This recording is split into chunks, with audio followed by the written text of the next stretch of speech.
I call this meeting of the Blackhawk County Board of Supervisors to order. Roll call, please. Mr. Veeder. Leyland. Here. Little. Here. Shalka. Here. White. Schwartz. Here. Please join us for the Pledge of Allegiance. I pledge allegiance to the flag of the United States of America and to the republic for which it stands, one nation, under God, indivisible, with liberty and justice for all. All right. Next is the agenda as received. Second.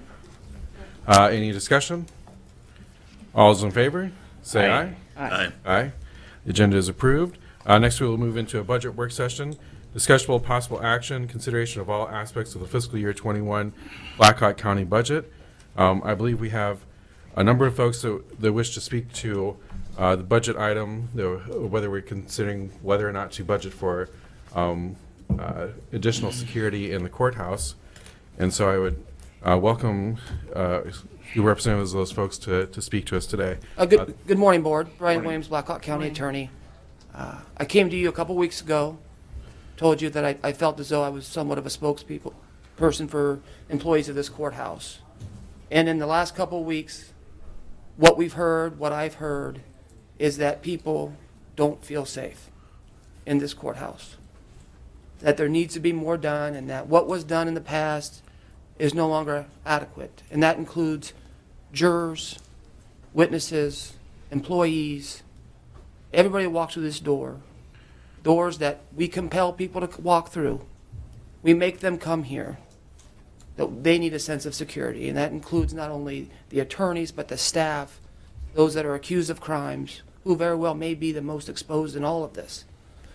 So we did have a meeting last week, and I thank Supervisor Leyland for attending that meeting. I just want the board to have this opportunity for particularly a group of individuals who on a daily basis don't agree with anything, and that we have an adversarial system. And that might be the key in all of this. This is different from the public library. We walk into these courtrooms knowing this is an adversarial system. And things have changed. This is not a one-time deal. This is a daily occurrence. And it finally came to a head, which then prompted this conversation. So I do thank the board for taking this up and listening to some of the folks here in the courtroom who I think do have some stories to tell. So thank you. Thank you. All right, if someone wishes to speak, please come to the podium and state your name and your role.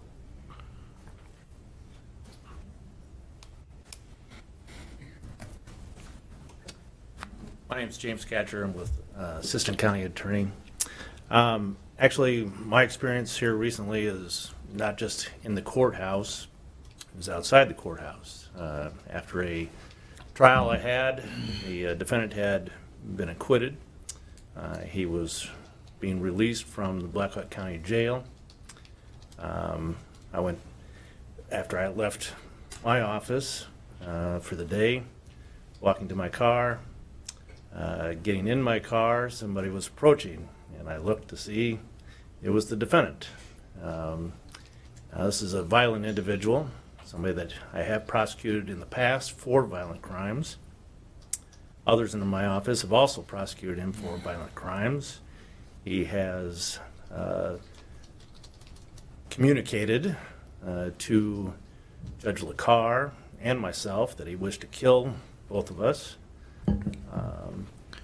And I locked my door right away when he was approaching, but I did crack down the window to hear what he had to say. He told me he had no hard feelings against me, but it didn't make me feel much better, and certainly didn't make my wife feel any better when I told her about it that night either. I don't know exactly what the board can do about our parking situation, but I guess I just wish to make you aware that the concerns for our safety aren't just confined to the building itself. It's outside the building as well. So, What door did you go out? went out the main door. This would have happened where I'm required to park at this point is on the street at about the corner of 7th and Lafayette. That's where I usually end up parking. Yeah, my concern's always been is we have security downstairs for what it's worth. They've got visualized since we redone that outer portion with all glass and so forth. But we still got people using that side door, and that doesn't make sense to me because the security's there and not out back. And somehow we gotta stop those people from going through that door all the time. And there's a lot of them doing it too, so. Well, and I actually had left, would have been after normal hours. It was after 4:30. It was probably closer to 5. I still went out the front, but I believe at 5:15, we're supposed to go out the side, and so that's what I would have done. Well, security, I think, closes at what, 5:15 or? Pardon? Security downstairs, I think, closes up at 5:15 at night. I'm not sure how late Yeah, they're it's open. usually, I think they tell us 5:15. 5:15. In that case, you wouldn't have any choice, but I'm just saying in the morning when security's open, just sit out in the parking lot. You'll see people going to that side door using it, and they shouldn't be doing it. They should be coming through the front where security's at. And they open up at 7 o'clock is what they told me. Thank you.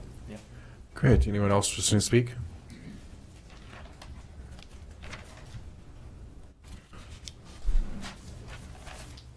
Good morning. Morning. My name is Pat Goldbush. I've worked here 27 years. I'm actually in the midst of the murder trial upstairs on 3rd floor right now, court attending it. I'm going to elaborate just a little bit on what Brian mentioned, what happened a few weeks ago. I was at court attendant. Typically, I think the most tense time is probably, in those situations, probably the verdict. Because then you've got both sides in there, victim, you've got the other one in there. No, there's not a lot of love in that room whatsoever. And when they get together, and it's not just in that courtroom, it's out in that lobby area like you have right out here, there's a lot of things go on. There's a lot of words said, not kind words, nothing. It gets really, really scary. We're not dealing with nice people at all. And I mean at all. Those situations, once they start, they escalate so quickly. It goes from this to what do we do now?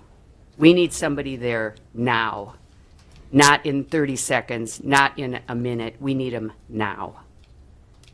When that guy got up, and I had the jury out, and I can tell you my story because it's going to involve probably what I saw on the county attorney's face. I started taking the jury out, and we got about 3 of them out, and then all of a sudden I heard the yelling, and I'm like, oh boy. I went back in the courtroom, I shushed the jurors out, and I was at the end basically pushing them through that door, and that's a secure door. I got probably 4 or 5 feet, and all of a sudden I heard this pounding on the door, and I turned around, and I thought, who is that? It was the county attorney. And the look on her face, she was crying.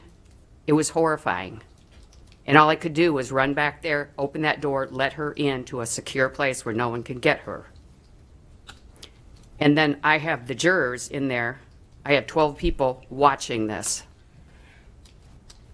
And people are going to talk about the bad things they see, and they don't like jury duty in the first place, but they're going to talk about the bad things in jury duty. And every one of those people, I guarantee you, have told 20 other people, boy, you want to get on a jury there, you're going to have this fight. I had everything I could do to get them in that room, to calm them down, to say, I apologize to them 100 times. I'm sorry you had to see this. I'm sorry this happened. I have no control over it, and I didn't. I can disconnect from a lot of that. But had they not gotten her, had I not opened that door, she was not safe. I don't think she has a fob to do it. And I don't know if she just needed a safe place to go. That individual could have followed her out that door, and just like that. Like I said, to me, the verdicts are probably the most volatile time for a lot of these folks. I think just the presence of having the officers there is just amazing. It's amazing. We have such a more sense of, okay, they're going to listen, they're going to be calm, they're going to they're going to somewhat behave. They don't always behave, but they're going to somewhat behave.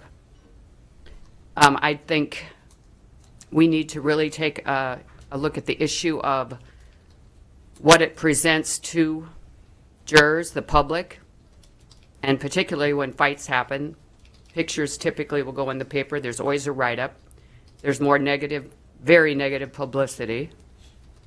I'm not saying they maybe need to be there on all verdicts, but we have issues with divorce cases. People aren't the same they were 5 years ago. They aren't the same as they were 3 years ago. It's very difficult to deal with a group of people like that.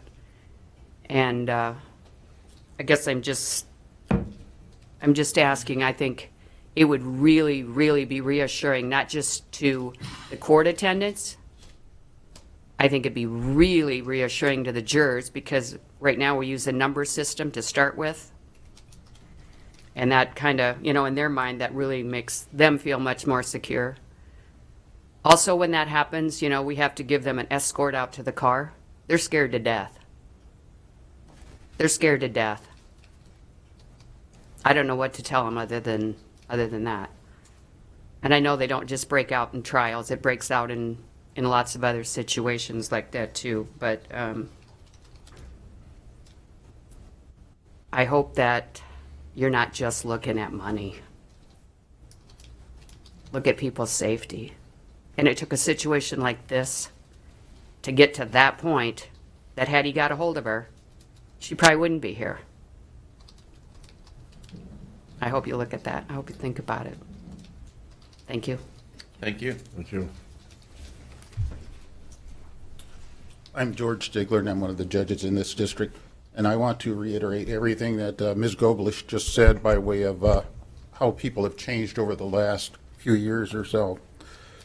I started in this building some 45 years ago as an assistant county attorney, and for the last 42 years I've been a judge in one capacity or another. And I guess I'm no student of human psychology, but I have observed that there have been some very significant changes in how people approach life over the last few years, and it's really accelerated over the last 5 to 10 years or so. When I started, it was practically unheard of that anyone would lose their temper in the courtroom, or that you would have disturbances out in the hallways in front of the courtrooms or so. But for whatever reason, it's seeming that more and more people are deciding to settle their differences either in the courtroom or immediately outside the courtroom. There are systemic changes that we as judges and court personnel can do. And I don't want to get into too many of those because that's not the purpose of this meeting today. But as far as I'm concerned, I'm going to put more distance between the public and the litigants and the attorneys. And by that I mean not letting individuals in the first 4 or 5 rows immediately close to the bar unless the space requires that. I'm not going to permit individuals to get into arguments. I'm not going to permit individuals to gather outside of the courtrooms and discuss their grievances. They'll either be in the courtroom watching the proceeding or they'll be in the parking lot, but they won't be outside the courtroom. And those are systemic changes that really have nothing to do with what we're talking about here today. It comes down basically to a matter of money versus safety. And I know full well that the taxpayers of this county and you as stewards of the taxpayers of this county are concerned with what the government costs. But you have to also consider what would be the cost of having someone killed, maimed, or seriously injured in the courtroom. The proceeding that Ms. Goblish was talking about was one that I was the presiding judge in. And quite frankly, when the young man came forward, he did so to the surprise of everyone in the courtroom, most especially me. And but for the quick acting of the sheriff's deputies and Ms. Goblish and others in the courtroom, something rather significant could have happened to that assistant county attorney. We're not just talking about criminal proceedings. We're talking about divorces as well. Raw feelings come to the surface in divorce cases and domestic abuse cases and other civil cases, just as they do in criminal cases or so. I know that Blackhawk County is concerned with keeping the tab down so that our property taxes will remain at a reasonable level. But again, you're going to have to offset that by considerations of personal safety. Blackhawk County and Dubuque County are more or less of a similar vein. And in Dubuque County, they've got full-time deputy sheriffs who man the security checkpoints at the entry point to the courthouse. They've also got 2 or 3 deputies whose sole jobs it is to roam the hallways of the courthouse building. And so there's a great deal more security available to litigants and the public in Dubuque County than in Blackhawk County, even considering what we've got down on the first floor of this building. You've got to simply deal with what's going to be most disadvantageous to the taxpayers of this county. Are we going to allow the costs of having, in this case, what has been proposed, 2 full-time sheriff's deputies patrolling the courthouse buildings, control to the detriment of possibly someone getting either killed or very seriously hurt? And if you talk about it in terms of money, what would be the cost of a lawsuit for someone who has been significantly hurt, maimed, or even possibly killed versus the cost of having 2 sheriff's deputies? I don't know what avenues are available to you as board members as to paying for this. When we met informally with the sheriff and others last week, I believe it was, we talked about the discretionary funds that were available to the sheriff in his role as sheriff. But it's incumbent upon you as members of the Board of Supervisors to control the expenditure of public funds. And I know you've got a lot of different competing needs for those funds, but in my opinion, you don't have any greater need than to provide security to the public, the lawyers, the judges, the members of the staffs who do business in this building. If people continue to come down here and serve on juries, and they continue to be exposed to violence in the courtroom, as Ms. Goblish just indicated, at some point the word is going to spread, and at some point it's going to be almost impossible to find anyone who is willing to serve on juries. People come up with every possible excuse right now not to serve, and they will have, in my opinion, more than adequate reason if this continues to legitimately say they don't want to serve. As stewards of the public, your charge is not just to keep track of dollars, but to keep track of what is best for the taxpayers, what is best for the citizens of this county. And I don't think that whatever the costs of having additional security would be a detriment to the public interest of Blackhawk County. Thank you. Thank you. Thank you.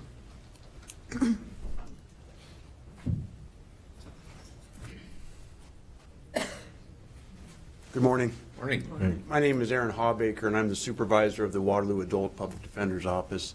I came here today to, I suppose, prove Mr. Williams' point that even though it's an adversarial system, this is not an issue that is partisan in any way. Just as somebody that's at the courthouse every day, if I'm working, which seems to be every day, I share the concerns that were already relayed to you. I want to talk to you just briefly about my unique concerns in the role that I play. My first concern is for the safety of my client at the end of the day, and they are often the point of ire of the families that are there and others that are visiting. And I agree with the idea that the most tense time often is the verdict, but it isn't the only possible time for tension in cases where you're dealing with the death of an individual, sex abuse of children, you name it. Those raw emotions that Judge Stiegler talked about are born, bare in those moments. And the emotion and the actions of individuals are impossible to determine.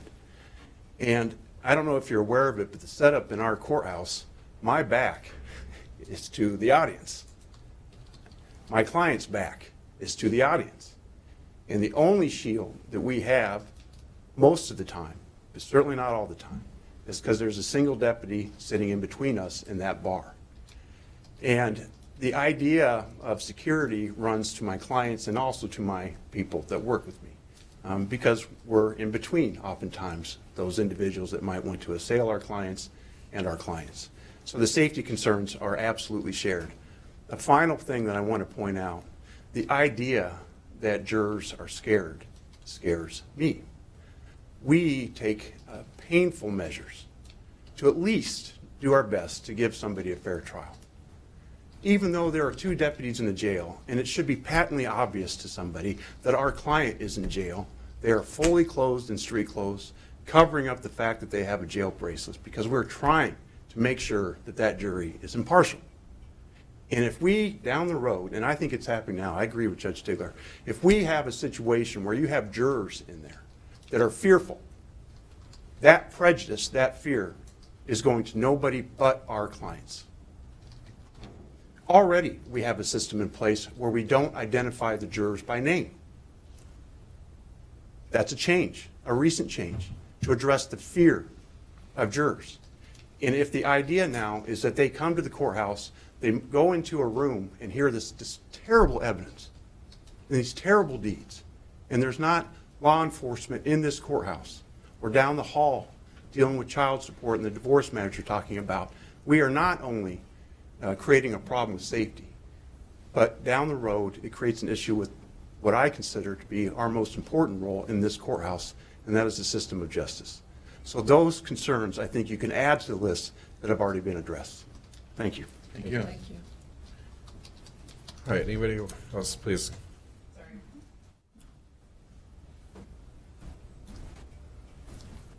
My name is Kelly Ann Leekar. I'm a district court judge here in Black Hawk County. I'm also the chief judge for the 1st Judicial District, which is 11 counties in northeast Iowa, including Black Hawk and Dubuque as our urban counties, and then 9 rural counties. So I deal on a daily basis with individuals who work for our court system in all of those types of courthouses, and on a daily basis with the leadership of those counties as well. When I talk to people who don't work in the environment that I work in about what it's like to work in a courthouse, I try to break it down for them to the point that of explaining that the people who come to the judicial branch portions of a courthouse are here because typically they're in crisis. In some manner, in some way in their life, they're in crisis. They're going through a divorce. They've had their children taken away. They have committed a crime. They've been the victim of a crime. They've been injured in some way. So 98% of the people who walk through our doors are in some type of personal crisis in their lives, and that creates volatile situations. When I think about courthouse security, I think there are 2 aspects of courthouse security that you need to be mindful of, and we need to be mindful of. There is the aspect of the daily presence of security within our courthouse, and then there's the aspect of a situational presence. And the kind of situation that really has brought this to bear is one of those situational issues, whether it's a verdict return, whether it's a removal hearing, whatever aspect that we're doing on a particular day in a particular situation. There are times when we need security. We don't always need security in those situations, but we do from time to time. And historically, my experience has been with Sheriff Thompson and his staff. If we're in a situation like that and we ask for security, we ask for additional presence, we get it. And they're very professional and they do a very good job. But I also agree with some of the other speakers that those situations, the number of those situations that are occurring in our courtrooms on a daily basis are increasing dramatically. People just don't seem to have those personal barriers anymore that they conduct themselves in a respectful way when they're in our courthouses, when they're in our courtrooms, when they're in the parking lots of our courthouses, and those situations are on the rise. And so to the extent that that is a need for additional requests of Sheriff Thompson's staff to come over and assist us with those situations, for us to be able to predict those situations, for us to be able to communicate with them about those situations and provide for the safety of not only ourselves but our court consumers. That's one aspect of this court security situation. The other aspect is, again, a daily presence.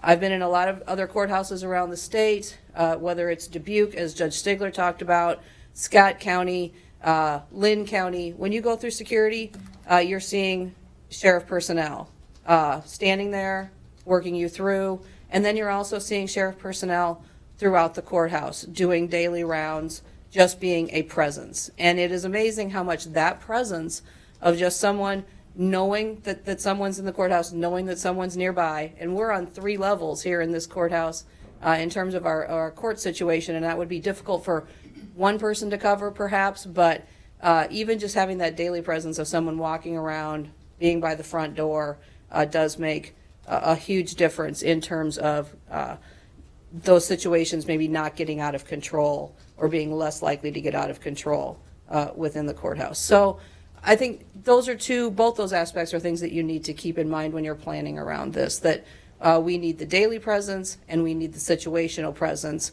And hopefully the daily presence would reduce to some extent the situational presence, but we're still going to have those times when we need additional security and we have additional security concerns.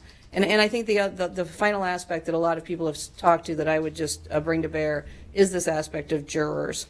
They are the somewhat overlooked people in this process from time to time. I don't think that when you stop and think about it, you stop and think about the security of jurors until you really are in that situation and you realize that these are people coming freshly into our courthouse. They're called here.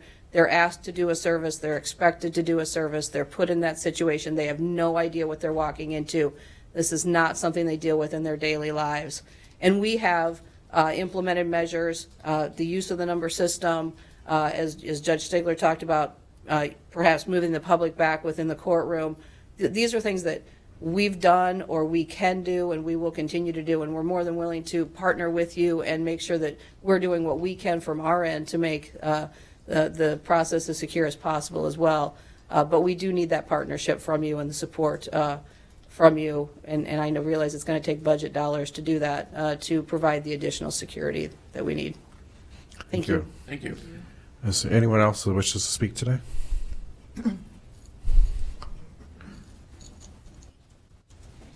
Hello, my name is Amy Bretz, and I'm a victim advocate with Waypoint Services. We're the domestic violence victim service provider here in Black Hawk County, and we also serve 7 counties here in northeastern Iowa.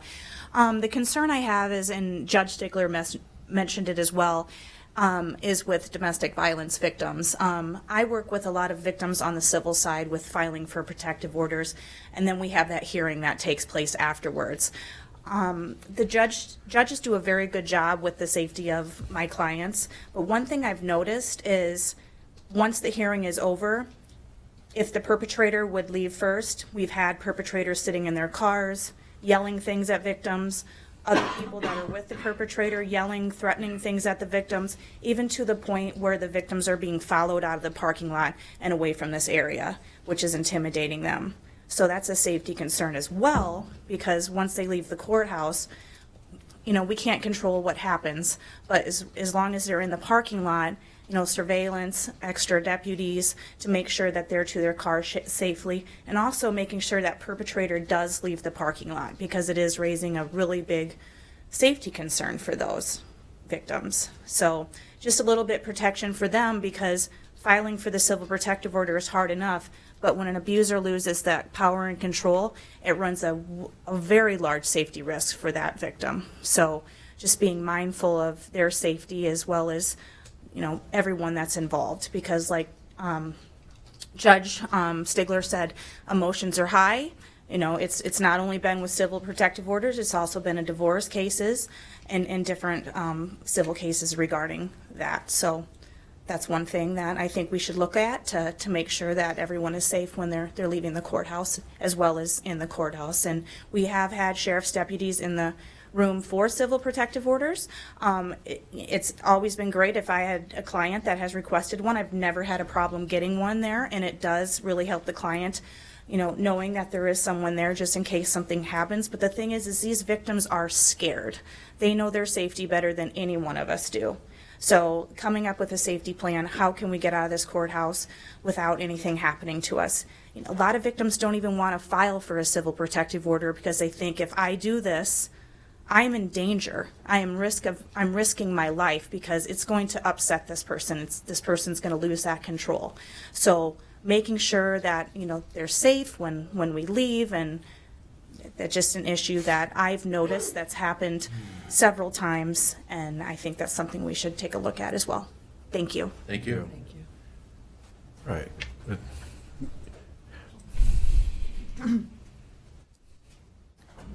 morning. I am Arnell Ernst. I'm the clerk of court with Blackhawk County, Grundy County, and Buchanan County. And I support everything that you've heard already, the importance of it and the necessity of having security. I want to speak just briefly on the staff that you see standing here and the staff that are in my offices. They're always and often the front line of the citizens that come in here, whether they're the defendant or whether they're the victim.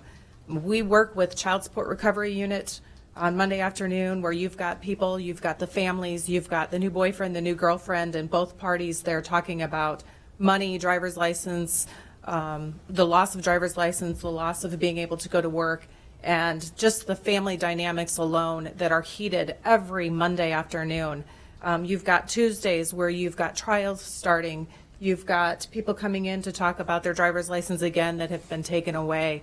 You've got so many dynamics that our staff that are standing here deal with every day that are the brunt of their anger and their upset. And most recently, we have noticed that there's been a deputy that has been within the courthouse that has been walking and wandering, and that has given this staff so much support and so much comfort of knowing that if something does happen, that we will get a quick response. Not too long ago, we had a juvenile being taken away from mom and dad, a very young child. And the fact that these people are here and they're being told these things and the emotions are running so high and they're throwing chairs and they're yelling and screaming and we're stuck waiting for 3 minutes to get somebody here to stop that threat to our staff is just something that has become very unsettling. And as they've all talked, the respect and treatment of authority, not only just judges, but the law enforcement themselves, is just not there like we used to see it. And we just really need you guys to understand the plea that we have as staff, that we come here every day, 8 or 9 hours, that we really need to know that we're safe and secure. Thank you. Thank you. Thank you. Morning. Morning. So, in the interest of review, approximately 7-8 years ago, the sheriff's office employed 2 deputies to serve in the role of courthouse security.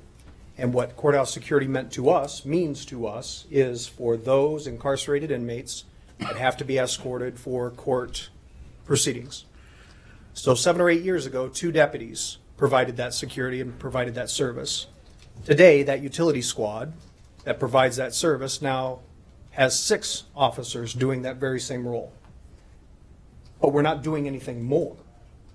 It takes 6 officers to do the same job that it took 2 officers 7 years ago, 8 years ago to do. And that's just barely keeping our nose above water, maintaining that staff. And you're talking about people that are coming over from the jail that are Correct. coming with a deputy. Or court-appointed proceedings, Yeah. escorting those folks. So we've gone from 2 to 6, but we're not doing anything different. We're not roaming the hallways, other than there was a directive after Charity's event that when they're not actively transporting someone, extraditing someone, moving them to or from here or there, that they will be over here. So you do see them a little more frequently over here. But those 6 bodies are gainfully employed doing exactly the role that those 2 bodies did 6 years ago, 7 years ago, 8 years ago. So the challenge for us is that times have changed. The role of that officer has changed. Now, what in this time frame since that event and since this has been raised as an issue, I've gone back and I've visited what really is occurring and what kinds of responses our staff is responding to. And since the assertion was made that we're probably just throwing money out the window because it doesn't happen that frequently, I wanted to kind of double check that assertion. And the reality is my staff responds to things that you are never aware of on a daily basis. They stop incidents. They take care of issues before they arise. They affect arrests. They quell incidents because they're here. So those kinds of events are far more frequent. And I think the staff that's here, obviously passionate about it, recognizes that those things happen far more frequently. than maybe what this board is willing to admit. Certainly far more frequently than what is getting played. And so Brian and I have sat down, we've worked through those discretionary funds that we have available.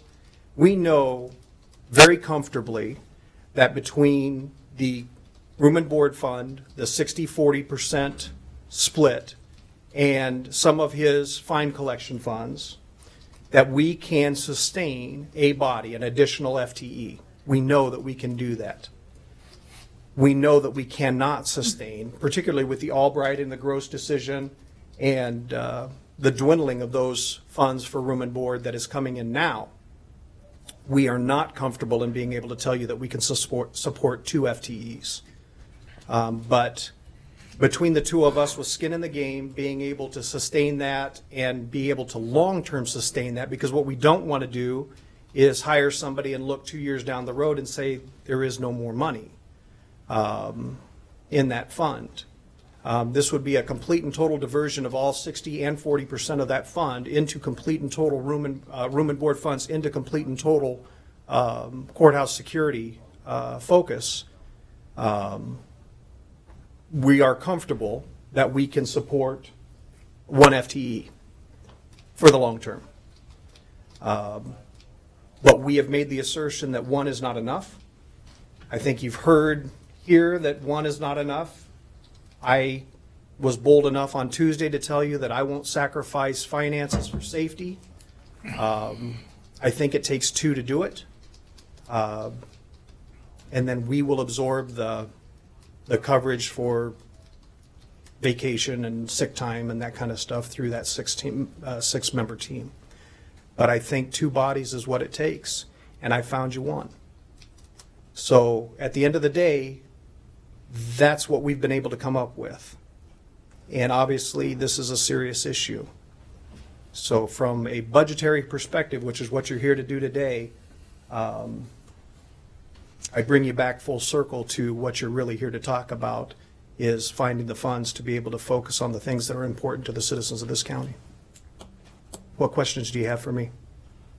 Sheriff, I assume this will be a desirable position. I mean, I'm thinking later in my career, it's something I'd like to do. Nate, how many did you have put in for court security this time? As their first choice, I think only 2 officers requested court security. Only 2 out of 80. Because I'm weighing many things, and cost and what is needed. I know I was having a conversation with James this morning. Is 2 really necessary? But I realize that these people are charged, the individuals involved, emotions are running high. I'm leaning toward 2 as being necessary. I was concerned about courthouse security before I even was on the board. From my own personal experiences in the courthouse and individuals in here that I see that have a beef with me personally. If you go hands-on with somebody and you know your closest backup has to get the call, get their gun from the locker because they're coming from the jail, and sprint across the road to get to the courthouse, that's a 3-minute response. 3 minutes rolling on the floor fighting with somebody is a long response time. Well, the other thing I'm considering is I think it will be the more, I assume it's my theory, it'll be more senior deputies that are interested in this. Not necessarily. Because the hours are nice. Yeah. The one thing I'm factoring in is vacation. The more senior deputy gets more vacation. So, as a taxpayer and a board member, I'm concerned about cost. Mm-hmm. But we are in a good position financially. I've always had the philosophy that as a taxpayer, I'm willing to pay more in taxes to provide the services that are necessary for the citizens. Mm-hmm. And that's the approach I'm going to take to this decision. I can say I've been concerned about security both in this building and in the Pinecrest building since my first year in office, and I want to thank everyone for being here today. I know what it's like to have a threat made about your life, and I know the fear and the anxiety and the trauma that comes with that, and it's not something that goes away quickly. It's something that's always going to always haunts you. It's something that still haunts me today, 3 years ago, knowing that somebody thinks that I should be dead because of who I am, what I do, or what I seek to do. And that's a position that all of you folks are in today. And you can't put a price on making sure that we're taking care of our people. And when you have a situation where we know that there's a problem, and we don't act on it, that greatly increases our liability. I know all of you know the legal term for what I'm talking about, but I know the moral terms of what I'm talking about. And it's not something I would be okay with going home, knowing that we're not doing enough to keep our folks safe here in this building or safe in the Pinecrest building. I'd add to that, but I really don't see any need. I was going to say you've really kind of encapsulated, I think, everything we've thought about. I know that was my first question early on, was about the one deputy versus two. Did you phase into it? Did it make sense? You obviously cleared that up for me, with how important it is to have the two. I think we've all, or many of us, in addition to all of you, have been exposed to those situations where it's been a little volatile, whether it's someone coming in to talk about taxes or the way they've been treated through security. And you know that panic button's there, but you always wonder about, when's the right time, or is there a right time to do it? So, but I think to me it's particularly important because it affects so many people in our community. It's the jurors, but it's our staff. It's people just coming to the courthouse to pay taxes. That fear element that people shouldn't have coming to a facility of this type and that we don't want. But I said the criminal side of it, I guess, and the people that are being tried and the clients, that was an aspect I hadn't considered. I know there's volatile situations there all the time, and so everyone in the room or in this courthouse is exposed to that, whether it's someone just walking in or a staff person. So it goes across the lines in so many ways. So I appreciate your time here coming today, just I guess to make us more aware of it. I think unless we actually see those situations and expose, and Sheriff, you kind of alluded to this as well, that you prevent so many things that we don't see, and thank goodness for that, and that we don't have to hear about, as well as I know many of you, the way you address those situations too, so professionally, and de-escalating situations that we don't see as well. So thank you for that. But they say there's some very volatile situations almost on a daily basis, it seems like. So I think, yeah, it's our duty at least to address that. And as Judge Stigler said too, we have a responsibility to the citizens, which are all of us, as well as looking at budgets. Thank you. Thank you. Thanks, Sheriff. Thank you. Is there anybody else wishing to speak on this topic today? I do. I'm Charity Sullivan. Hello. I work at the county attorney's office, but I have worked in this building. I actually started as a law clerk here, so September of 2000. So I've been here, 20 years-ish. But it's not just... It's okay.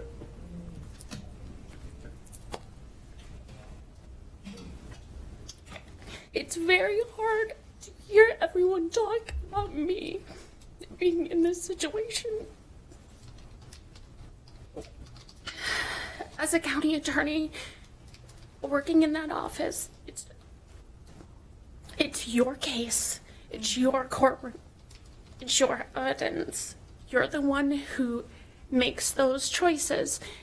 And even though you know with this job you are going to make people angry, you can't make, well, no one can make everybody happy really any of the time. But in this job, there are going to be people who are frustrated with you. And so making that choice to have this type of job, there are other things you take into consideration. So when you leave at night, you do look around. When you go to a store and someone recognizes you, when you go out to lunch and somebody asks you where you work, you deal with those things outside. So at my house, I've got a security system, those types of things. But in this building, you're supposed to keep me safe. So it's not just me with this job, but part of it is that loss of control. It's my courtroom. Those are the things I can control. And outside, I know it's my job, so I can make those choices. But here in this building, I'm not supposed to have that fear. And one of my very first comments was to Pat about the jury. I think Waterloo gets a bad rap in general across the state, but when those jurors saw this happen, it reinforces all the bad comments about Waterloo.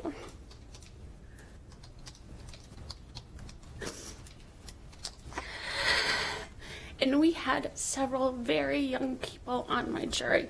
The foreperson is very young and is even a witness in some other case here. So they have to come back in a short period of time. There was an elderly woman who even brought in like coffee cake for the other jurors, but she had to see this. So the adage of if somebody has a bad experience, they're going to tell everyone about it. So I can't even comprehend how many people heard about this situation. And so for them to go home and to tell other people what is going to happen when they get called for jury duty, or they have to pay taxes, or something else like that is going on. And that's just reinforced when in the paper they read and I read that there's no doubt that I would have been severely injured. I can't say that I am oftentimes frightened. There are times where I'm like, okay, I need to be careful. But I think that comes along with the job, but I'm prepared for that. But the other people who are coming into this building who don't know what type of case they're being called on for, or just paying their car registration, that's not what they're prepared to deal with. So I just want to make it clear that it doesn't really have anything to do with my job. It's the safety of everyone who has to come into this. But I think the people who deal in the court system, we do kind of watch our backs. We know this is the job we chose. Those are things you look at. But here in this building, we trust you. I mean, we trust everybody here. We rely on everyone. I mean, Pat let me through the door.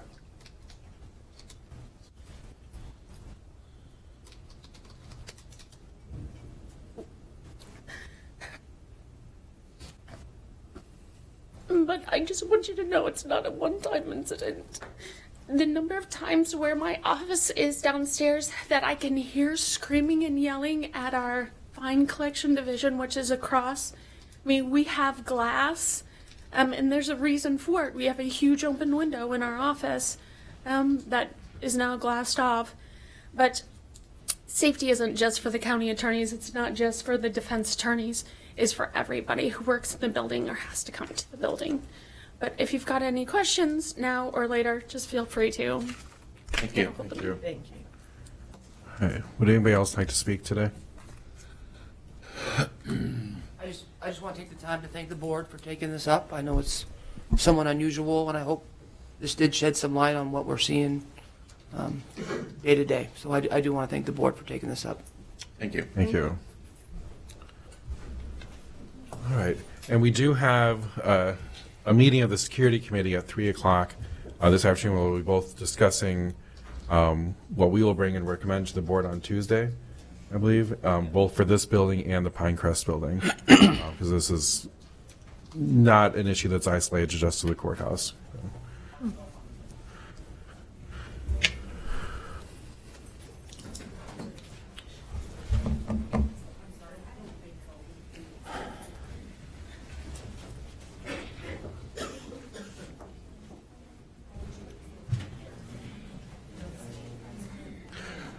All right, James, do you want to get a starting point for today? I will.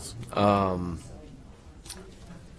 have a preliminary idea of how I want the schedule for today's and today's decision making to go. And if anybody wants to go off that schedule, that's completely fine. But I figured I would start off with a recap. See with me here? Yeah, I can see mine. Thank you. I figured I would start off with a recap where we're at, what it includes, and go over exactly what we're asking for taxes and the levy rates. Just kind of keep that fresh in your mind. And then the next big one is Chris had asked about farm situations, what that does to your typical average family farmer. So I would like to touch base on that scenario. And then I would like to move through the operating budgets, touch on capital. I know Supervisor White's gone today, so I don't know how many decisions that we want to make without him. But once we get through the operation budgets and capital, I would like to touch on the schedule going forward, finishing up the budget, and then we can end at that point. So the figures that we're working on today will be for the first public hearing? Correct. Yep. Do you anticipate yourself as finance director that the second hearing, the numbers will be different? That's up to you.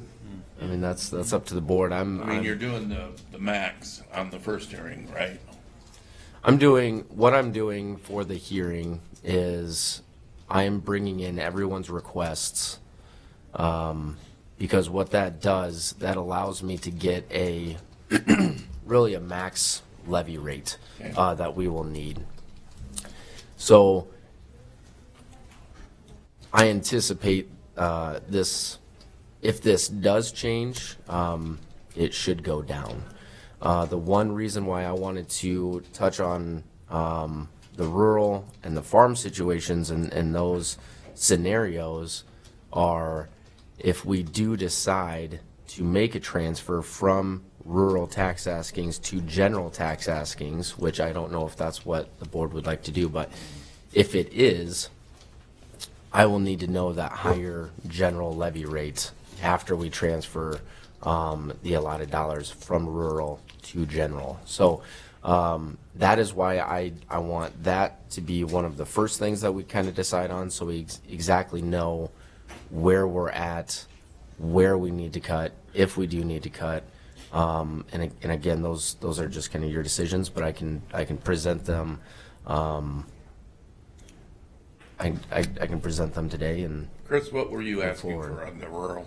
Just a couple examples of different size farms and the dollar effect that has on them. Did you get all that information? Yep, it looks like we've got 100, 200, and 300 acre kind of scenarios.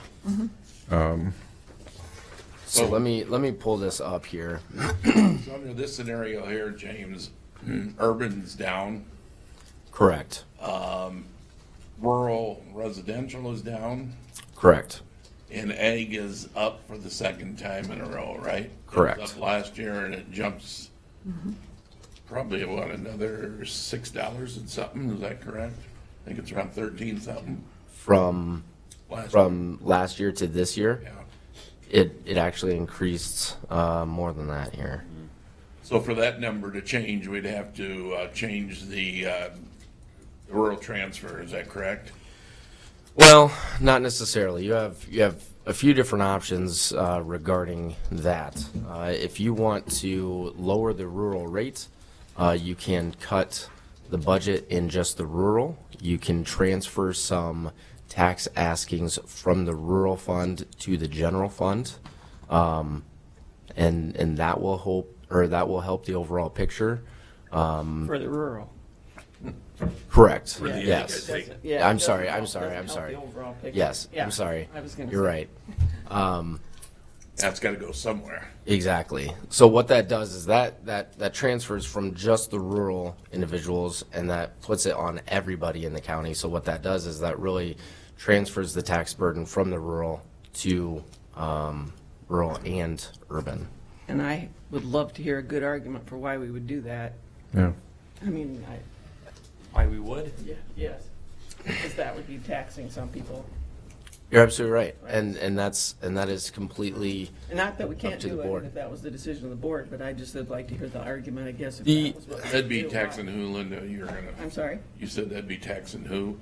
that would be putting the burden back on, we're taking some of the burden from all the citizens and putting it in Right. the rural. So that's So- why we kind of did the percentage and why we have looked at it every year, 90% or 95, that type of thing. Right. And again, this is a scenario.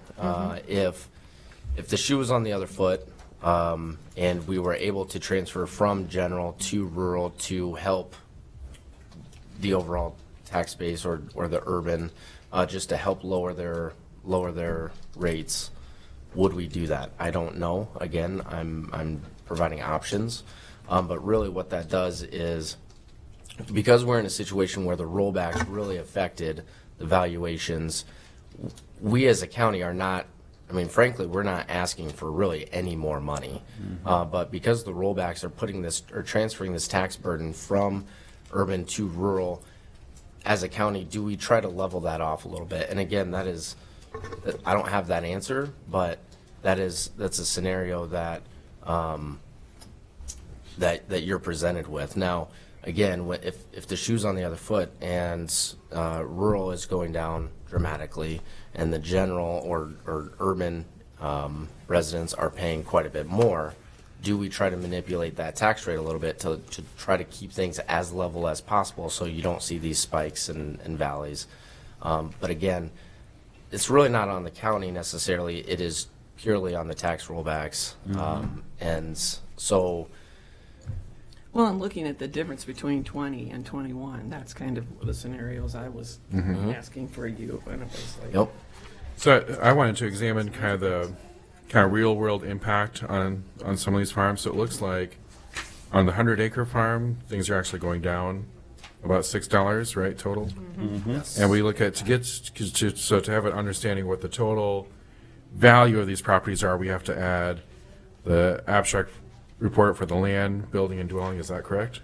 Yes. So yes. So And do we have that total on here somewhere? Yeah. yeah. Okay. yep. So it's all at the bottom. Yeah. And I really have to give a big shout out to Grant and Kim for getting these getting these put together. So the first one would be a total value of The difference between 20 and 21, or I'm not sure what you're looking at. I'm trying to understand what is the total value of this 100-acre farm that we're looking at? So yeah, Looking to that's, see what it is for 21. This is broken up between land, building, and dwelling, so yeah, the total value, you would need to take, like if you're talking about the original abstract value, take that first figure for land under FY20 for the 100-acre farm, the 223,300, and then the building is 94,000, and the dwelling is 143,000. So those all have to be handled separately because they all had different, there were different effects on them by different state orders, either in the original valuation or through the rollback. So that's why they're all in their separate boxes. But once you do get all the adjustments made to those different types of property, then you put them all together and they all have the same tax rate on them. And so that total tax is at the bottom. Yeah, I think And that's I want to point out that, you know, it's very difficult to say this is a typical farm. Right. Or even to say this is a typical 100-acre farm or 200-acre farm. Right. All of these have multiple parcels. One of them has 2 dwellings. You know, there are all sorts of different things that go on in real estate and property ownership out in the rural area, and you're not going to get anything totally clean. And so that, for instance, is why you see a decrease for the 100-acre farm and an increase for the 200-acre and 300-acre farm. It's, you know, in some of these cases, the residential value, the value of the residential property went up probably because of improvements. So there are all sorts of things that have to be factored in. well, and the size of a family farm, I think. I Right. don't know if we The have threshold. definition on what that is. There Right. are Yeah, some I have no families idea. that would be hundreds of acres, but yes. This I was- know where you were going with that. This document was very useful for me, so yeah. thank you. So that's that's what that looks like put together. Now, going back to our tax askings, Well, if we left them at the 95% and didn't change anything. I was gonna say, I just think looking at this, like doing my quick analysis, I don't think I'm in favor of transferring anymore to the general, because I'm looking at, so this 200-acre farm, approximate value of this is $630,000, and they're paying would be roughly $3,500 in taxes.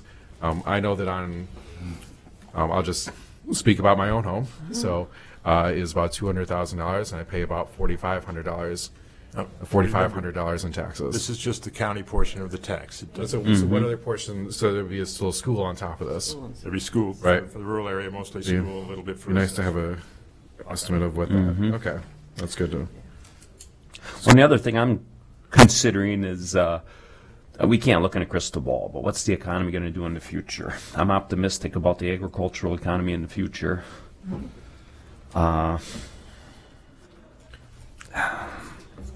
I grew up on a farm, so my heart belongs I mean, we're just, in agriculture. we're obligated to look at it because, you know, we're a county board.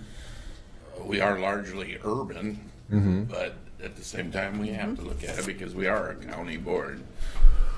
Oh, it's I mean, something to consider every year. Right. Right. I mean, I know Change.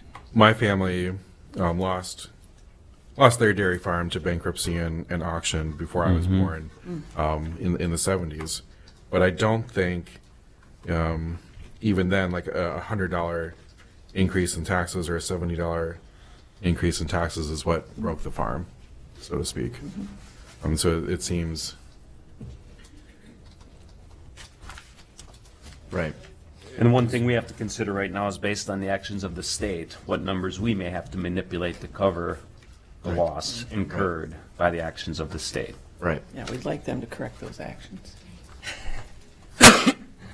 So we don't have to keep shouldering that, yeah. Again, that is just that's the scenario that we're given. So right now, I we wanted- want to leave it at the 95% where it has been. I mean, we're looking at that, or So that's- that helps you with some action. So the 95% versus the 90, and I gave everybody scenarios. That is just the secondary roads. So we have options as far as transferring funds from, or we have options as far as transferring tax askings from rural to general, or the other option is you can just cut rural tax askings. By doing that, that just affects the rural. One of those that was brought up was changing the 95% transfer into secondary roads to 90%. But again, I mean, most people who live in the rural are using those services. So, I mean, you're almost robbing Peter to pay Paul if. Yeah. So.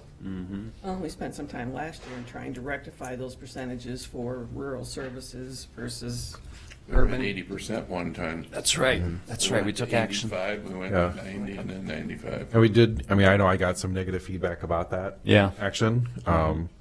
Folks feeling it wasn't appropriate, but I think so. I don't want to go any more in that direction. I think what we did last year was enough of that. Yes. So I guess because you're looking for direction for publication purposes, you need to have a sense. So I think if we could give a sense of that to you today, right? Yeah. Yes, please. Do we want to go around and vote? Do we leave it at the current 95% rate? I like the current 95% We rate. could always change it, Yeah. I mean, if at the last minute if we want to, Right, but right. yeah, I like leaving it If- at that as well. And as far as my recommendation, I would keep it at the 95%.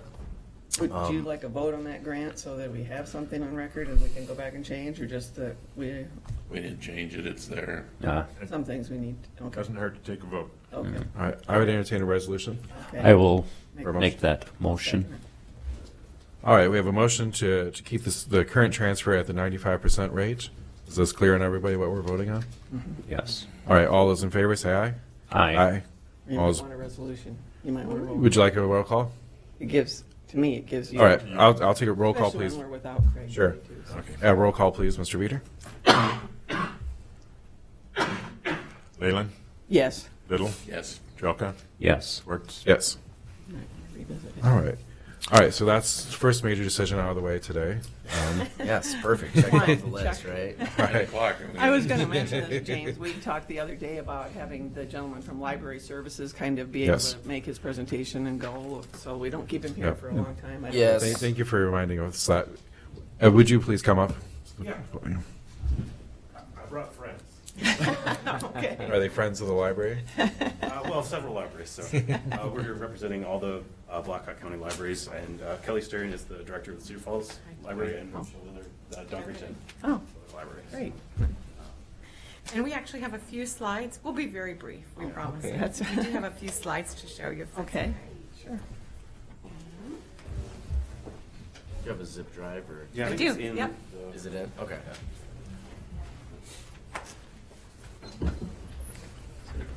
Thank you, first of all, for the opportunity to speak to you today. Thank you for coming today.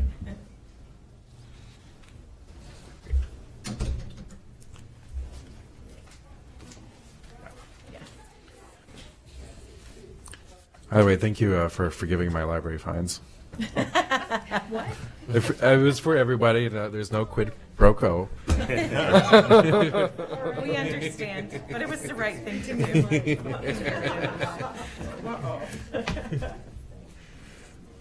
Was it? There you go. Okay, do you want me to start? Sure. Okay. Well, good morning, and thank you for giving us the opportunity to present our requests.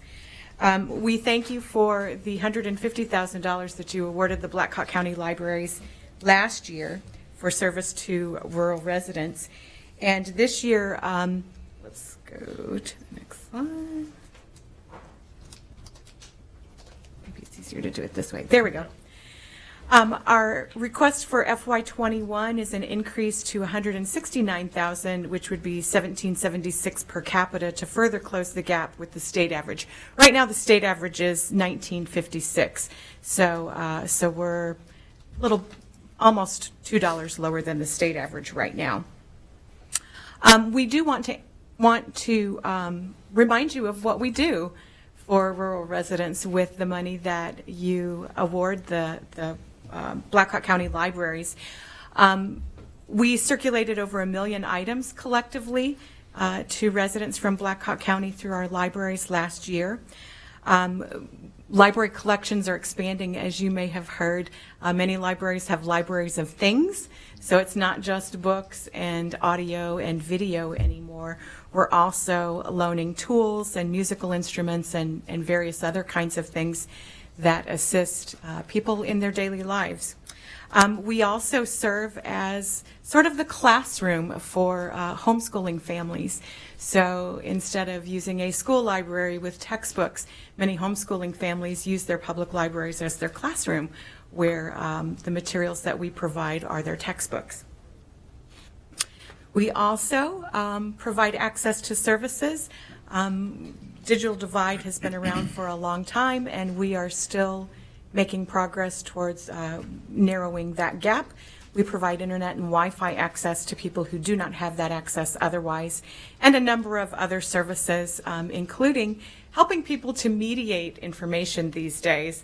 You know, there are people who think that, oh, well, why do you need libraries? You can just Google something. Well, as we all know, anybody can put anything on the internet, and the information that has been scrutinized editorially is often behind a paywall, and so in the form of databases and so forth, and public libraries provide that that valid, scrutinized information to the public for free. In terms of library programs, we're probably most famous for story times and summer library program for children. We know that these kinds of programs make a difference in children's readiness to read and their literacy development as they move into school age and into adulthood.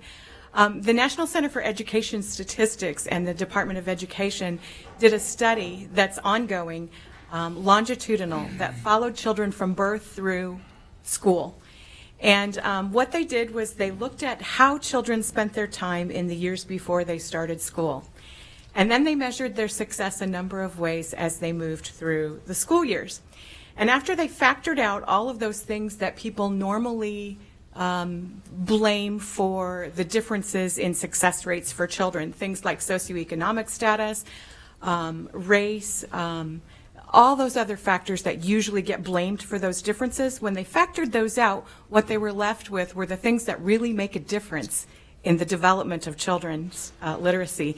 And right at the top of that list is visiting public libraries, having access to books. We know that not every child lives in a family that has a large disposable income to own a personal collection, and so public libraries serve that purpose for those families. I was a child in one of those families. We didn't have a lot of disposable income, and had it not been for my public library, I would have had a very different childhood and a very different experience going into school. I went into school already reading, and so my chances for success were much greater than they would have been without the public library. So, we also know that our summer library program helps to prevent the summer slide. So during those summer months when children are not in school, if they don't continue to read and to learn, then they actually lose proficiency levels during the summer so that they start the next year farther back than they ended the previous school year. So we help with that. We also have programs that help adults to develop their intellectual curiosity and pursuits. We're one of the places that helps people find what they're passionate about and then pursue that. We know that these days, with so many people looking for entrepreneurial opportunities, public libraries sometimes serve as their workspaces. So even though we have spaces available in communities that require memberships for those kinds of collaborative work, public libraries have for a very long time been providing those collaborative spaces for free. We are also one of the few organizations. I just want to show you just a few pictures of some of the things that we do while we're talking. Public libraries are one of the few organizations that serve people for their entire lives, from birth through end of life. So we have story times for babies even. There are some public libraries that have a Read to the Bump program that encourages expectant mothers to start reading to their children in utero. And then we serve people all the way through their senior years. So we're in a unique position, I think, as an organization to really have an impact on the intellectual, the social development of our citizens. And as I'm sure you all know, the better educated our citizens are, the lower our crime rate is, the fewer people we have in prison. So we can help with that. Recently, I don't know if you saw this or not, but the recent Gallup poll said that in 2019, more people visited their library than went to a movie. And we're proud of that. And Nick wants to add to that. Yeah, I just wanted to mention, I know Tuesday morning Tom had mentioned that we were asking for a 12% increase, and just to get us to that kind of state average level would be about a 24% increase, just to kind of put it as a percentage there. And then the one other thing I just wanted to share, I think this morning the county attorney mentioned that the courthouse isn't a public library, and I think after what we heard this morning, I would wholeheartedly agree with that. But I will just say that, you know, and I know you guys have made some efforts to impact the mental health issues that's facing the community, and the library is, you know, kind of a factor. We deal with a significant increase in individuals who are experiencing mental health crises as well. So we're very honored that you guys have kind of addressed that. And because it's near and dear to our hearts, and in fact, there's just even a few people that kind of shuffle around to the different libraries when we can't tolerate them anymore. So when we kick them out for a little while, then they'll go to the other one. So there's a few people who are infamous in the library community that, which, you know, it's not necessarily funny because they're probably not getting the help that they need. Yes. But just as an example of kind of some of those issues that we're dealing with. So. Well, one thing I've noticed is libraries have, especially in Black Hawk County, and all the libraries in Black Hawk County have taken on the role, and this is good, of being a safe haven for those who are vulnerable. Yes. I think one initial way that I think you're a resource for everybody in the community, that's something I've been utilizing for like the last 20 years, is your public meeting spaces. are really, really valuable to nonprofits, community organizations in the community that just need a free, very nice place to hold events or meetings, and it's a really great resource that's available at each of these libraries. I like to think of, I'm a Harry Potter fan. And in one of the Harry Potter books, there is a scene in which the students need a place to work together on their skills.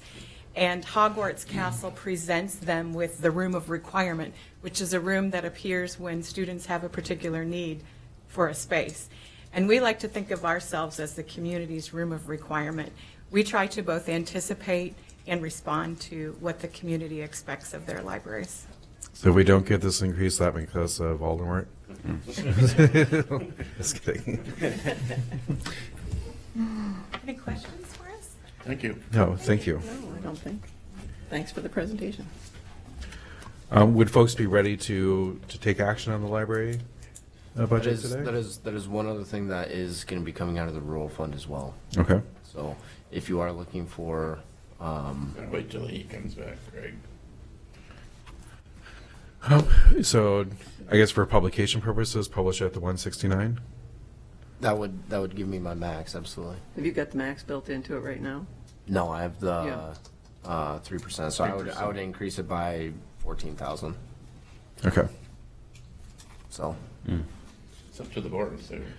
So you'd like to put the max? Yeah, in? I'd like- One of the things we probably yeah. should discuss sometimes is if we want to include everything and take a look at what it looks like then at the end, and then make some decisions on cutting rather than. And again, I mean, that's really the point of this first public hearing is just really setting your first hurdle. And you can always go down, but you can't go Can't up. go up, So, right, Yeah. That's why, I mean, I guess my thinking on this, especially because unfortunately Craig's been sick and hopefully he's better by Tuesday. I don't know if anybody's had a conversation with how he's feeling. he sounded pretty rough yesterday. Publish that max so that we don't have to make, decisions, without him about what we might be cutting. And so I would, for this, publish the 169. Well, and we may be include able that. to change it too, depending on Right. the date if he's back and we make. I that think you ought to decision. leave it at the 3, and we can change it as soon as we have a decision on it. I'm not in favor of the 12%. That's a request. What they're requesting is 12. That don't mean you're meeting the 12%. Yeah, I don't, I guess that's probably up to the board if we want to leave the max in there and then decide later, or we want to. And you can even make the decision today. I'm just saying, if we make too many decisions today, you're very well going to be back here when he publishes it Change again, yeah. with no back to square one if you don't get the super majority vote. You follow me? Yeah, I do. James, what have you got as far as built into the budget now? Maybe a review of that. What have you included? Because I think that's been something that's come up a few times. So built into the budget right now is everybody's requests. All the agencies? All the agencies, the 3% increase, and that's only because historically speaking, the board has approved a 3% increase. So that was my placeholder For, that. I'm sorry, for what?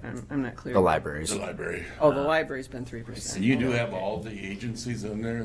No, I was going to say. No, what I have in there are last year's 60,000. the six. Yeah, yes. we said 60,000, I think, for grant agencies. Is that what it was last year? Yep, We and did. then everything else. And then we have the library and water and soil and the firefighters and map transit. And is yep, another and one we that's have all to in discuss. there. That's all, okay. That is all in there.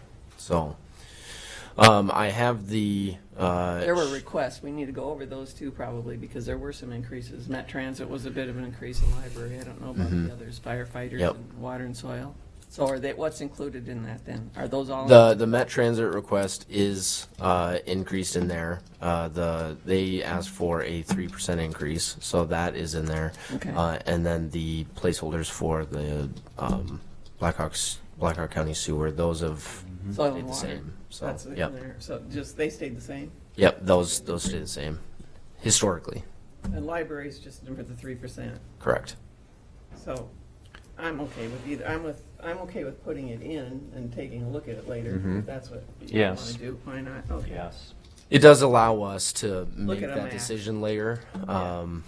And Okay, again, we'll we be can back. always cut it, but, I mean, to Tom's point, it does require a supermajority, so if we do get to, and I'll kind of touch base on the schedule, and I can touch base on it now. I would like to request to set the hearing, during next Tuesday's meeting, have the hearing on the 25th, and then on the 25th, set the final hearing, and then have the final hearing on the 17th of March. So, Are you leaving, the 25th would be your first public hearing? correct. Are you leaving yourself ample time in case that didn't pass? Yeah, because we may need to come back and I was gonna revisit some of say, this. as well. I mean, if that doesn't, you gotta make sure, of course, you've got until the end of March, right? Well, that's to finalize, not to get. To finalize it, What's, yes. is there a yeah. date for the first one that has to be published? It follows the same timelines as bond, so it's 10 days before, no longer than 20. Yeah. So there really isn't a set date then, as long as you. Well, we can set one, but it gives us, it means we have to move on it. But I said to James yesterday, we can come in 6 or 7 days a week and make decisions and be here all day. But it needs to give him the time to enter the Put it information. together. The first resolution is The out. first one shouldn't be too bad because he's got, like I said, all the askings. You know, I don't have a problem with that, or what, like Chris said there, if we go back and discuss it again, or it's. Oh, yeah, I don't want to just leave it. We've had years where we left it in there, we never went back to it because they're Mm-hmm. gonna tie it up with something else, so. I guess that That's becomes your always- job to make sure Right. we visit it. Right. I think that's the way we can do it without having to make too many decisions without Craig's input. Well, we gotta go ahead sometime, but I'm Right, just yeah. saying you risk not having a vote at the public hearing, which then will put you right back to here to square one, where you have to make some cuts. Oh, we'll have to make, yeah. So I'm wondering if March, instead of the March 17th date, the March 10th date, would that work better for all of us? Well, I'd have to look at a calendar here quick. Because we've been just going with Tuesdays and Thursdays, and if we need to start, I Do mean, we've whatever. had absences and different Yeah. things. Craig's been sick several meetings now, so he's under the weather, so, Would assume he'd be back Tuesday, but we don't know that. no. March 10th would work. Because that gives us more Yeah. time after. I like that better. That makes me, yeah. Yeah, it makes me feel better too. If that's possible for you, James. I mean, I don't want to Yeah. have you Yeah. working 80, 90 hours a week either. To Why try not? to- He won't be. I want it. He I won't- also want this done, so I'm fine He'll with be that here for a little while. But 24/7, yeah. But in theory, if we publish, if we vote on Tuesday, set the first hearing for the 25th, that still gives us all the time from now even until the 25th, after to be discussing what might change, for that final hearing. It gives you about a month. But you gotta have at least, 2 weeks for each one? 10 to 20 days. 10 to 20 days. Yeah. It's gonna be close, but like you said, we can even go every day if we have to. Yeah, for us to make those, yeah, or whatever it takes to get it done, yeah. Wouldn't be behind us if we didn't go on a cruise, but. I didn't think all the agencies were in for their task either. Not that we wanted. No, they're not in, it's just They're whatever the they had 60. last year, which Yeah. really doesn't mean anything, but I guess it's a number he put in. So do we want a number left? I mean, not that, we've never given what they asked. No. Anyway, not that we can't, but I just thought that. Or, was one of the or things we fund did. them all, look how many you've got this Yeah, year. we have more this year, yeah. Yeah, can we, I don't know if we want to go and look at what a total dollar is we're thinking of for agencies that we want to put in this first hearing, or if we want to, I'd like that There you more go. as a place marker, Yeah. like we decide Yeah. who gets So- how much and that type of thing later, but we can. We got a place marker in there right now, Right. 60,000, Right, that's- 66,000. that's right. Yeah, but that was just funding 5 agencies. Oh, yeah, Cool. we've got one in there if we want to leave it at 60 and not increase it any, yeah, but So, Well, we'll have So- to discuss it before we publish this hearing. mhm. Otherwise, we'll be at No, that. that's again, though, it's just looking at, maybe we need to look at the dollar amount to have James put in a place marker Mhm. for this resolution. Right. So we're all in agreement on the 25th for the first hearing, the 10th for the final hearing. Yes. Provided we get it done on the 10th. So on agencies, can we have a discussion on that really quick then? Yeah. Unless you've got an order that you're going in. Yeah. No, that's completely fine. Okay. I have it kind of on the bottom, and Oh, we can keep going in the order. Well, we've got. Before we change. now that we're touching on it, I mean, Yeah. and I hate to, speak for a supervisor, but the one person that wanted to kind of scrutinize these are not here, so that's why that was One kind person of. not here doesn't want to do anything. He's made that pretty clear. He didn't Right. want to do any. So Not that he that's shouldn't have why, a say. I just- that's, what he right, said. and that's why I had thought that we would table it. We still need all. I'm not proposing that we vote up and down on what agencies and at what level we're Okay. funding, but for the purposes of publishing this initial budget, you need some kind of number from us from, Yes. Right. Yeah, from allocation. what we won't go over, for Yeah. sure. So when looking at the board funding requests, Like 250,000 on I want to see what we can add it. up, Was, wasn't it? add up the total of the request here, and then let's, I think it's more than that, ain't it? I thought it was like $250,000.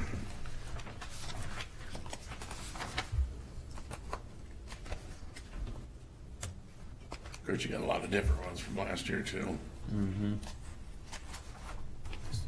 sorry. Maybe, let's see. Guess there wasn't a total on the sheet. Okay. Just over 300,000. 301,000. Which we know is gonna be high, and compared even to other counties, what other counties do. right. I think, our size is You know, larger there. what'd we go last year, 66? Well, only 60 for the ones that we were grant funded, the Met Transit and Library and. I'm just those talking were about the separate. nonprofit ones. Yeah, those We were, went we did 66. 60, I think it was 60 last year and the year before. Those other ones, I don't really group them into this 50, one here. yeah, The 60. firefighters is 60. another one. To be honest with you, I sat up here for 6 years, didn't even know it existed. You know, there was never any discussion, but you can see the dollar amount. What is it? I don't know what the. $250? Yeah. Yeah, and then, yeah, Quad County firefighters are Yeah, to 350. be honest with you, I didn't even know it was there. And then the Blackhawk Soil and Water, Same. that's always been there. And Met's gone up to, Met came last year. and Yeah. to the increase, and so that was, yeah, and they went up slightly. and then the rest of them are the nonprofits that we usually went over, along with the library. And the library's not included in that list. Yeah, Okay, so really, we're looking at the top half, yeah. 301,000, and we need to throw in a place marker for what we might be happy to throw in. Right. Or max. And In I all think there's- reality too, we got about roughly 80,000 in community services with EMA, Jesse Cosby, and Operation Threshold.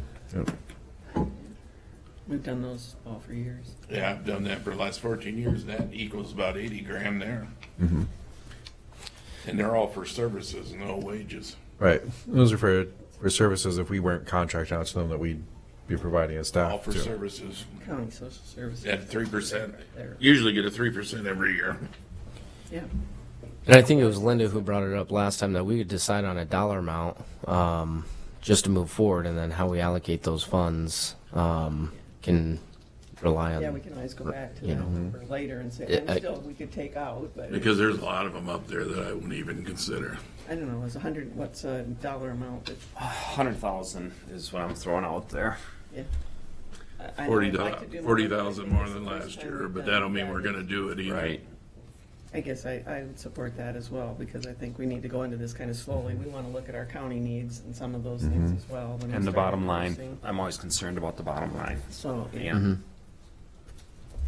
So does that? You figure that Or 100, not? that 100,000, And that's just. that's a deputy right there.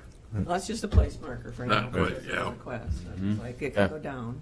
I mean, I'd like to see a little bit higher than that, but it doesn't sound like there's support for that, so. It's just a place marker. We gotta go through them anyway.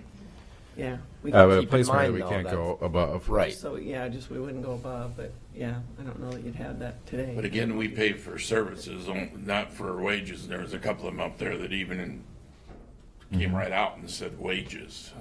And Well, we knew, yeah, there were some for different things that, But if I do recall, we did purposely word our application so that the wages were something that could be funded, because that's a great limit that other Well, it's foundations often have on nonprofits that we didn't want to put But on. you can look up there too, some of them are raised their amount requested compared to last year, so. Yeah. There needs What to be- they ask for, it's in any request. I mean, you're gonna shoot for the stars, but the question is, do you get it? Well, we had some questions to address too. I think you'll probably all remember. We said in our work on the website and the information that we put together for the application, they were 501c3. Right.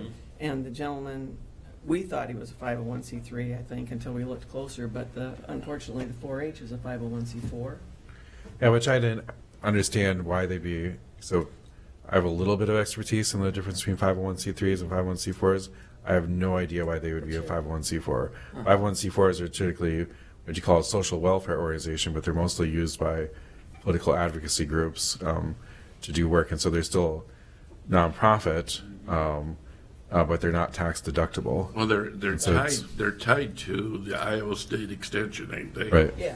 And they're a taxing body now, so maybe that has something to do with it. Yeah, because they could It's, tax. Because they it weren't doesn't make 4 sense to years me. ago. I think he actually misspoke because it doesn't make any sense Well, to they me why didn't they'd be a provide a C4. 501c3. They didn't provide the letter? Okay. No, everybody, because we even wondered if that was really, we allowed them time Right. afterwards to do that, and they haven't done it yet. Is that one, James, you could reach out to them just to get some clarification on I think- whether they're a 501c4, because it really, it makes no sense that they would be. No, They're- they need to produce the right. letter, and I think that was the problem, they couldn't do it, so, yeah, doesn't mean we can't, but I just meant there's some of those issues to work through. Right. Maybe we need a little more time. Yeah. I'm all right with that. I could do the 100. Do we have letters on file for everybody else? Yes. Yeah. Okay, Yes, we do. good. So do we want to make a motion for the 100,000 for now, just to leave it in as a place marker? or- I'll make that motion. I'll second it. Well, if you vote for the public hearing, you're approving it right there. What? If you vote at the public hearing, yay, you're approving that 100,000 he wants put in. We're putting it in for now, we can change it. Yeah, well, We can change after the public hearing, but We can change it on Tuesday. well, We'll write yeah, back if we I want to. know, but what I'm saying is, I don't know if we necessarily need a motion to put it in there, because we Well, you can don't, go with the 100,000 motion, or Chris is gonna go for 150, I'm sure, right? we didn't have a motion to put the 66 in there or anything else, so put whatever you want in there, it doesn't make any difference. Well, we didn't have to do this resolution though last year. Now we have to do that maximum resolution. It can't be over. The first 100%. hearing. Yeah, for the first one. That's what we're kind of doing. And the second one, if it's 2% or more. Oh, No, so it's the first one, if it's 2% or more in just the general or just the Okay. rural, you have to have a supermajority. supermajority. The final hearing does not require a supermajority. Yeah. And this current budget as it stands meets the criteria for the supermajority on the first one. It's definitely, yes. And frankly, you're looking at cutting probably 1.6 million if you didn't want to get that or if you didn't want to get that 2%. So it appears as if that's going to be the case. So we're at what right now with your numbers? What were we at? 639, I believe. Okay. I thought it was Yeah, 7 we're something. good. Yeah.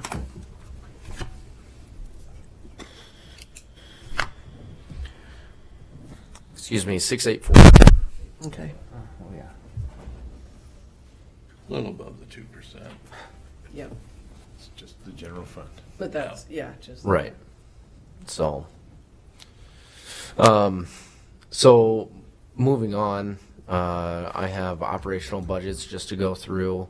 I'm sorry, I feel like we still need to no, you're agree on some, Oh, and if you want to make an argument for something else, I'm fine with that too, but I just thought, yeah. I mean, I personally feel like the $150,000 level, we have a little bit more room to decide what was valid and they're all valid, I should say, Oh, sure. what all was, good organizations. most effective use and what was not, but.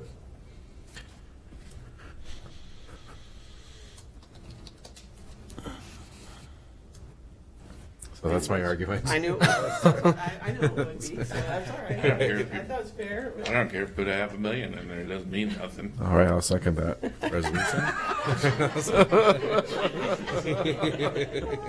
I'll die for a bullet, probably, but yeah, good for you. it's a number. It doesn't mean anything because we haven't gone through it, and I assumed it's going to be cut down. Well, will you support 100 for now? At least to Don't put put it it in. It'll make no difference if you vote for the public hearing and you approve it then. Well, we're just trying, having James have some numbers to plug in. He's gonna have to get back to us. Well, he's got 60 some in there now. If you want to raise it, raise it. He's got numbers plugged in there on everything right now. I can change this real We quick. could go to the public hearing tomorrow. Well, No, after we not 10 quite. days, but Yeah, I was gonna say, But I mean, not it's quite. they're all in there. We could go tomorrow and bring it back and cut it. Or They're not leave all it. in there, though. They're not all in there. You mean, we could do that, yes, but they're not all in there now, just the 60,000 we did. Well, that's last what I'm year. saying. It's put 100 in there. It doesn't make any difference. Okay, you got three. You got 3 votes down on the 100. That ain't a vote, but What's this? just put something in there, Yes, it's James. I don't care. Do you consider So right there's now still a I'm- motion on the floor? Yeah, I believe that there is a Yeah, motion on the for a floor. second, yes, And that was just for 100,000 placeholder for agencies, right? That's correct. placeholder. So it doesn't tie you to anything for the final decision for place. for Because we'll want to agencies. review that one more time for certain, one more. Yeah. All right. We do have a motion and a second. Yes. Any further discussion? Roll call, please, Mr. Veeder. Trelka, Yes. Leyland, Yes, Little, Yeah. Wertz. No. we're gonna wear you out. If you're a vote no, you should have told me I would have voted.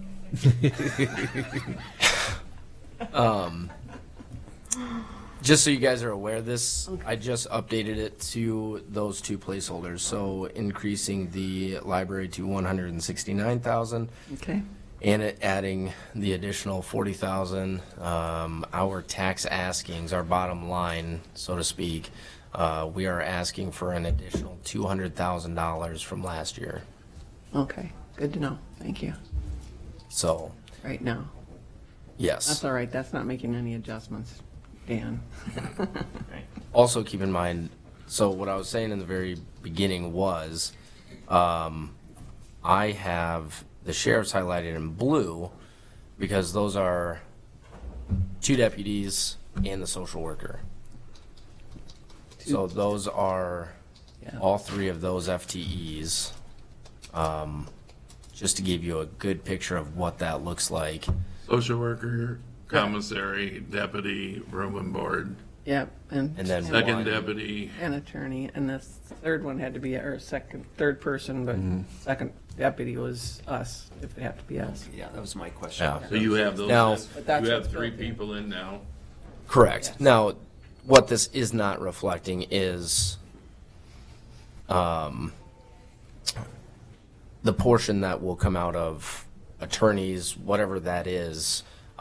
It won't change these numbers up here, but what it will change in the budget is less will come from the sheriff's budget and more will come from the attorney, depending on that split coming from. But you guys are just working on the one person, is that correct, Tony? Yes. You're not concerned with the second? Correct.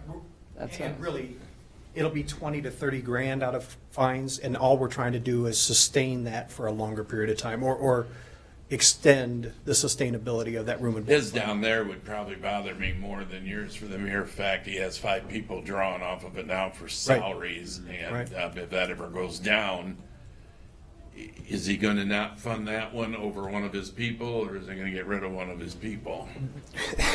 The inside track on this is we're working very diligently right now with Senator Dawson at the state level to try and work legislation around the Supreme Court ruling associated with these 2 decisions that are kind of causing trouble with collections. So, and that looks favorable for us. So maybe this is less concerning, which, again, the percentage isn't that terribly concerning if next year we don't need anything out of fine collections, but it does remove that discretionary account from being able to do other things. Rory tends to use that for the rock at the back of the courthouse, at the back of the property for around the parking lot and some of those things that don't really directly benefit the inmate. So we've used funds like that for things other than that we can't use that way anymore. So we basically lumped that 60/40 together and are looking purely at, Have you ever sat down and figure out what, when it's said and done, when that's gonna leave you in that fund? yeah. Yeah, right now, if no more dollars came in, we could do it for 5 years. We know that funds are going to continue to come in. By having the county attorney throw some skin in the game, we're just extending that What further. that does too is put more pressure on our side as far as tax dollars, because your funding for projects over there or have to be funded now from us over here. Well, Because you paid for a lot of different projects over there through that fund. as long as it directly benefits the inmate. So Rory, I think, presented $50,000 worth of projects in this year's coming budget. That's all coming out of inmate commissary. We didn't budget anything out of the 60/40 account for projects. So, and we haven't budgeted project-wise out of that 60/40 account for a long time. In fact, I'm trying to think the last time where we would have budgeted a project out of that. Well, his big project is that plumbing, ain't it, Rory? The In the basement there? yeah, the water demarcation piece, For FY '21, yeah, we have the. That'll be coming out of where then, Rory? commissary. Commissary. Is it? Yeah. What was the dollar amount on that one? We had 25,000 on that. Oh, I think the total, I think all of your projects that we reviewed were like $50,000 total, and it was all commissary bad. funds. Yeah, Right. too, I right. think, yeah. I mean, we do have the sewer replacement, but I think we've already bought all the pipes. Ceiling. So Your the two ceiling in the commis- kitchen, that was another piece of that. That was, Your two commissary are part-time. You ever foresee them going to full-time? no, between the two of them, that's working out very, very smoothly for us. So one can go and one can stay? They're always able to cover down on each other, and that's very sustainable right now. What we do foresee is due to some FCC rulings and things of that nature, there's two pieces that come into commissary. It's the sundry items for actual commissary, and then it's inmate phones. And inmate phones are ruled through the FCC for the 20 cents per minute, that kind of thing, that we don't have any control over. But that contract also has other things, and inmates, there is a market out there that inmates get used to. If they can do it in prison or if they can do it in Hardin County, why can't they do it here? Our building was built in 1995, so when it was built with Cat 3 cabling in the jail, in the building. Now we're up to Cat 6 and fiber and things like that this jail doesn't have. There's technology out there where inmates can use tablets, for example, to text, to communicate via email and have an email account set up. And all of that, they pay a per price fee associated with the establishment of that account through the same phone company. So the people put money on their phone account to be able to communicate and pay those bills, but 2 cents or whatever it is, a text or whatever. There's a variety of platforms. Some do it, you can use so much data in a 15-minute block. Some say we'll charge you so much per text. So they can stream music, they can do different things, play games, do other entertainment kinds of things. And we don't do that because we don't have the infrastructure to support it. But the companies that do this, it's lucrative for them. They pay for the infrastructure. And so that's something down the road that we would likely get into, simply because it's becoming keeping up with the Joneses kind of event, that if they can do it in Bramer County or they can do it in Hardin County, why can't they do it here? Several companies have approached us. And we've been resistant to it simply because of that investment in infrastructure and the amount of time and the construction that it takes to do the disruption that it takes to do it. And we run that fine balance between, like when we took over commissary, we reduced the pricing of all of the sundry items that we sell to benefit the inmate, but we actually made more money because we offered more items. They actually interviewed the inmates and said, well, in prison we can get this, this, this, and this. So we went out and researched this, this, this, and this and added it to the accounts. So that's why that account has continued to grow, is because we're offering more things that they like at a cheaper price than what the company that had commissary before us did. So there are ways to increase commissary, but again, commissary has that ear note that it has to be to the direct benefit of the inmate. which almost everything in that building does. So there are some benefits to that. That room and board makes me nervous until we get some sort of solidification of that Gross and Albright decision that has kind of stymied collections. Till then, we'll see what happens with that. But Your room and board goes through them downstairs collection? not initially. So an inmate will sign a confession of judgment. No, but I mean, are they the ones that do the collecting? or- Ultimately, it either goes through us, where they'll come to the front counter and pay, or it goes through the clerks, and it's tied on to fines, restitutions, things like that, depending on the case. Oh, so they don't chase it downstairs? Correct. Or it can end up in collections as Because well. if he was to reduce back eventually, if he had to, that would affect you, but it really won't. Correct. Not initially. And to the degree that we've kind of fought for this, it's a little disingenuous for us to fight for it and then force it on the clerks or to force it on somebody else to do it. So, yeah. But we're very active on the legislative side, trying to shore this up this year too. But anyway, you got those 3 full-times in. Yes, those 3 full-time is reflecting of that number there. I know I'd like to see that included in the initial published budget. Oh, absolutely. Right. That cost is for the deputies. Does that include the academy? Yeah, Yes. so James called and he said, "Hey, I'm only coming up with, what'd you say, 85,000 or something like that." I said, Per "Yeah, but deputy. you're not seeing the whole picture." It costs another 10 grand to outfit them the first year, and then another 10 to 15,000 to send them to the academy. And so that first year, we budget between 110 and 120,000 for that first year, and then it actually curtails a little bit from that point forward. But that 120,000 is that rough number for the actual cost of the FTE for that first year of service. Yeah. So James, we have a security committee meeting this afternoon where we'll be discussing Pinecrest. Thank you for bringing that up. That is not in here. All right. So if there is a recommendation that comes out of the committee that we bring to the board, is adding that to the initial published budget on Tuesday still possible for setting the day of the hearing at Yes. the Tuesday meeting? Yes. Okay. With speaking to Rory, it sounds like roughly that would be an increase of about 45,000, if I'm not mistaken. So But that recommendation from that committee has to come to the Board of Supervisors. Yeah, that's Not to James. obviously, yes. And remember that a contract with Pinecrest doesn't come out of that 60/40 Yeah. because it's not courthouse security. Yeah. So, and we don't want any part of securing Pinecrest. Although we did meet with Waterloo PD, and we are the primary responders now for any call.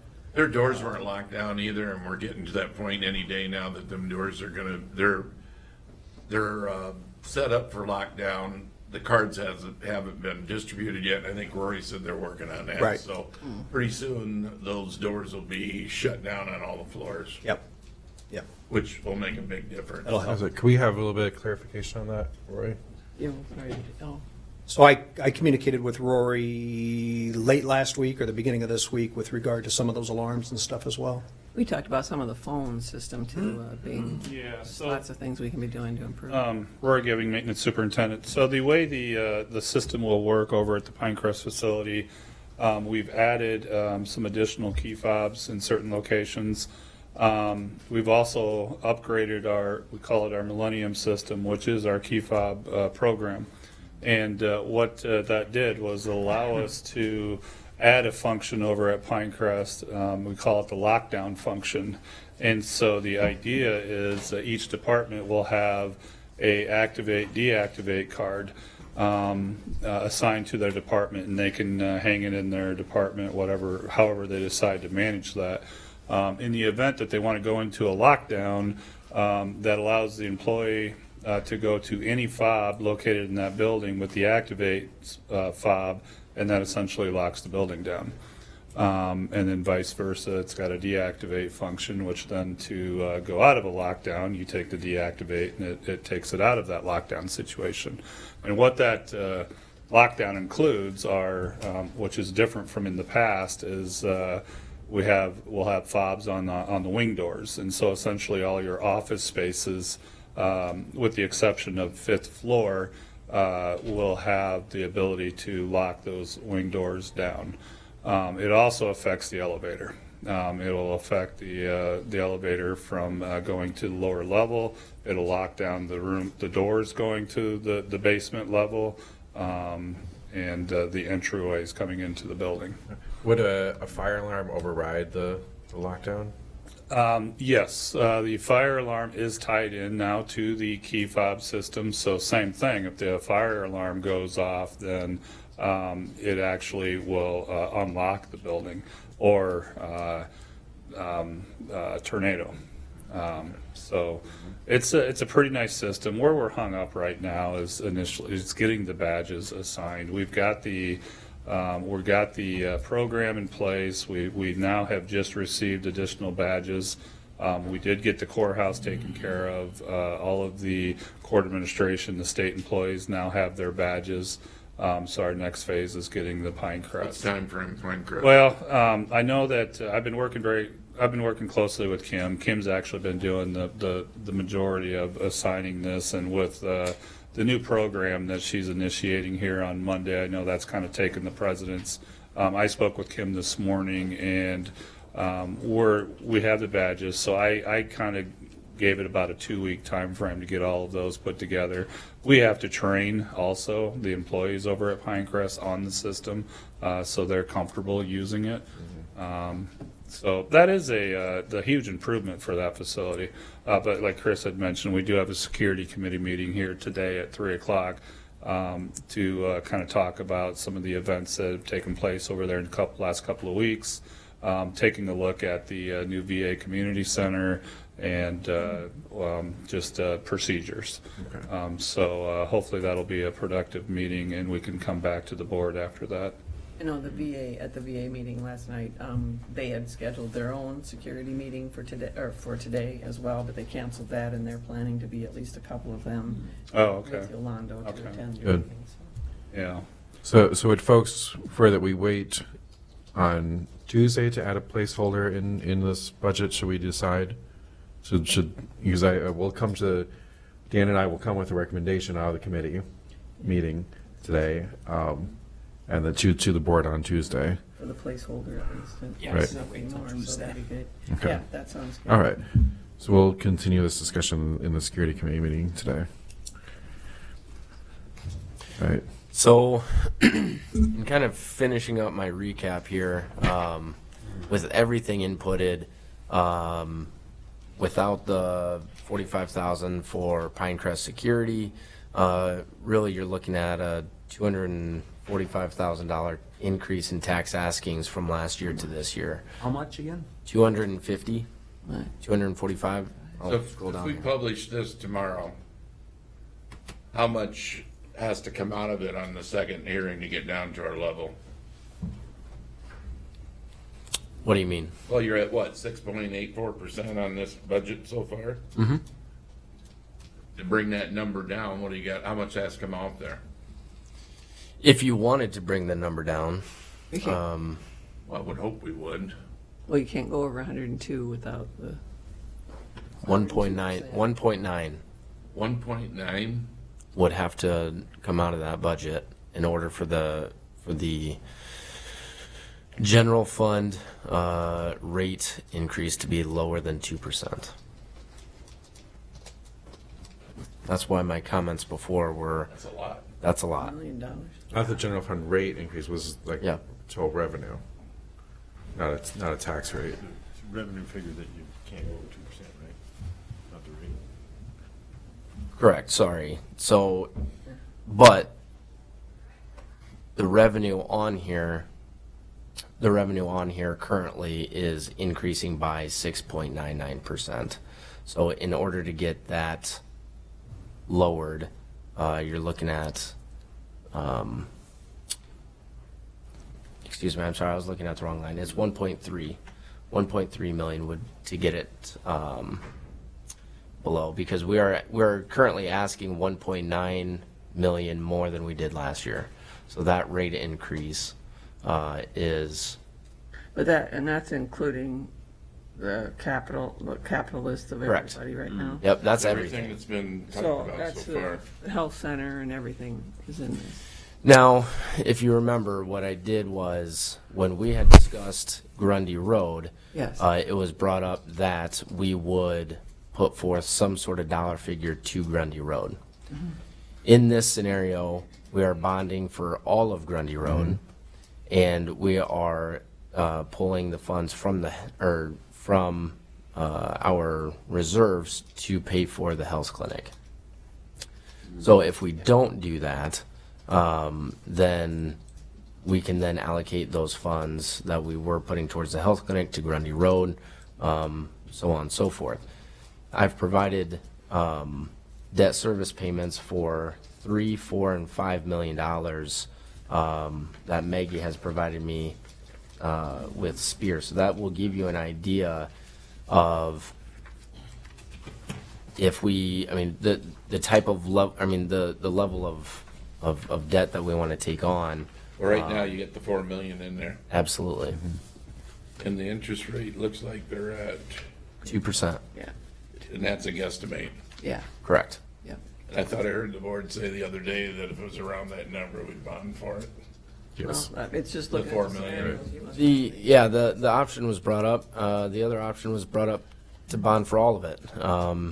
Yeah, I said, I know, Tom, you made a Right. comment the other day that you weren't interested in bonding for buildings at all. No. And but I would like to hear, I guess, if that is an option. I mean, I know it is an option we could take advantage of. I guess I'd like more information on that, if it makes sense for us to maybe consider doing it. The bonding makes sense if the interest rate is where it Well, yeah. thinks it is. Yes, And it makes sense with our current debt level that's coming off,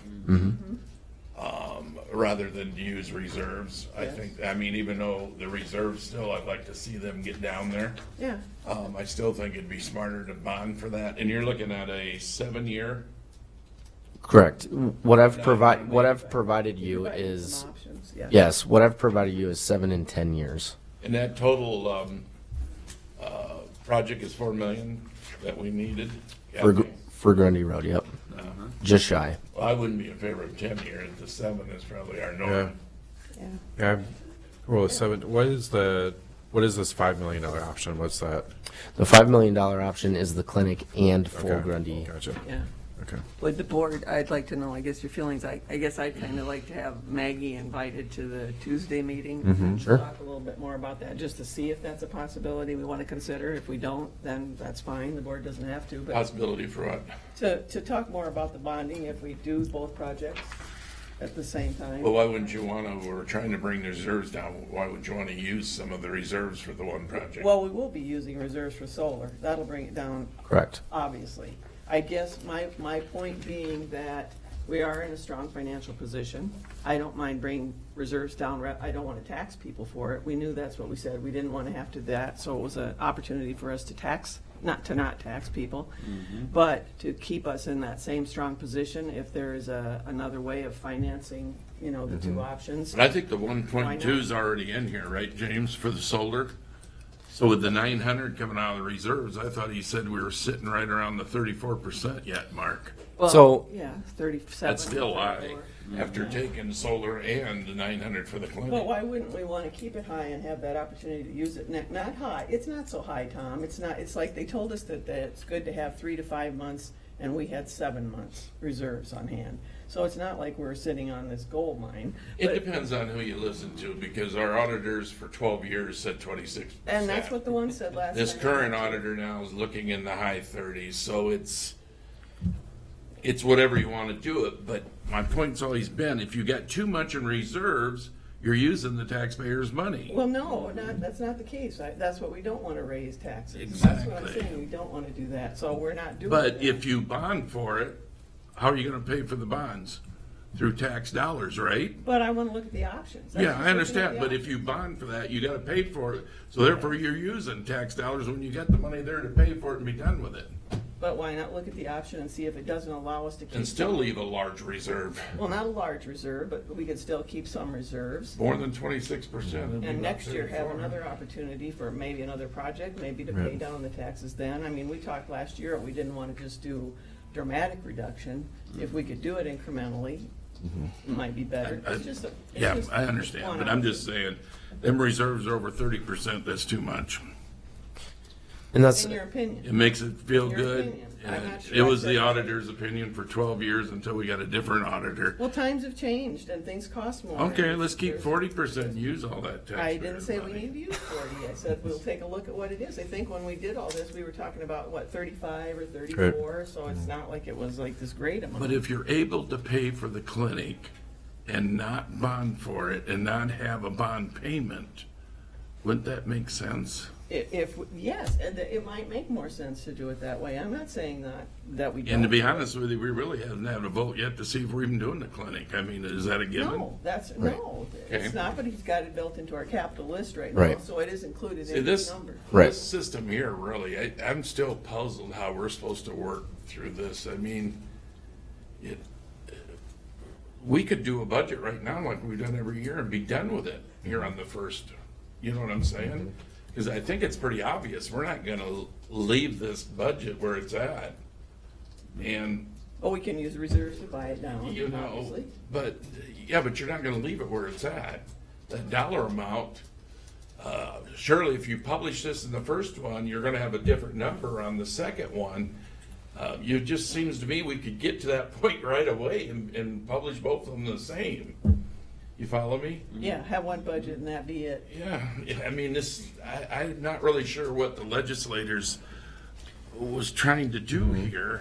They're trying to make this more transparent for the taxpayers. so they It have more just, say. I mean, we could go through everything right now So they today, said. That's what capital and everything, and we could have a finished budget today that the board somewhat agrees on and go to publication. Realistically, once we publish this, we're gonna come back and we're kind of starting on all over. We're gonna start cutting, or I don't know if we're gonna cut, but I'm just saying, we're gonna review everything in the budget again. Yeah, they're letting the taxpayer know it's not gonna be any more than a certain. Yeah. amount, but Right. They're Yep. gonna have to, Yep. but. So- They can protest if they want to. so making a point about debt service, if you look on the board, you'll see these. So it's the columns that say FY20 principal, FY20 interest, and 6/30/2020. Those individual cells that are highlighted are the bonds that will be dropping off in this fiscal year. There was 5, I think you said. There's 5. Okay. Keeping that debt service on some sort of level levy rate is beneficial if anything were to come up. So it won't happen this budget season, but you'll probably hear Maggie bring up the idea of having a surplus levy. The surplus levy is increasing your debt service levy to pay for bonds that are already out there. Again, the only thing that is doing is almost refinancing your debt to hopefully save money. There's a few bonds out there that have a little higher interest rate, so it's financially smarter to possibly get those interest rates down. But the surplus levy increases that levy rate just so you can keep everything even keel. You don't want to, have peaks and valleys in your debt service and kind of have your tax askings all over the place. So that's the only thing to keep in mind. And if you do want to bond for it, I mean, we have 5 dropping off. That's pretty steep. We have over the years always have restructured bonds when they get to their certain limit. Well, we've been- Where it saved the county money, we've done that ever since Yeah. I've We been have for the here. last few years, I think. Yeah, so we've that's- done that, it's nothing new there. So But that's we just have tried, I think we said with the tax rate last year, the more stable we could have, not these peaks and valleys where we're up at 6% and down to 0 and up, the better for all of us. and Another discussion really on another day, I think. Well, I thought there was a consensus last year, though, I think of the supervisors, that they liked that idea. Yes. I like that idea, So of keeping it was- level. Instead of having Right, erratic and- rates, and what's it gonna be this year, and it's all of a sudden gonna be 7%, and we it, got cut. if you keep things level, that's I mean you're kind of setting expectations almost. If you have peaks and valleys, and for instance, if in the debt service that can affect your overall levy rate. I mean, there's going to be years where you have lower tax askings and some that are higher, and you might get the public to.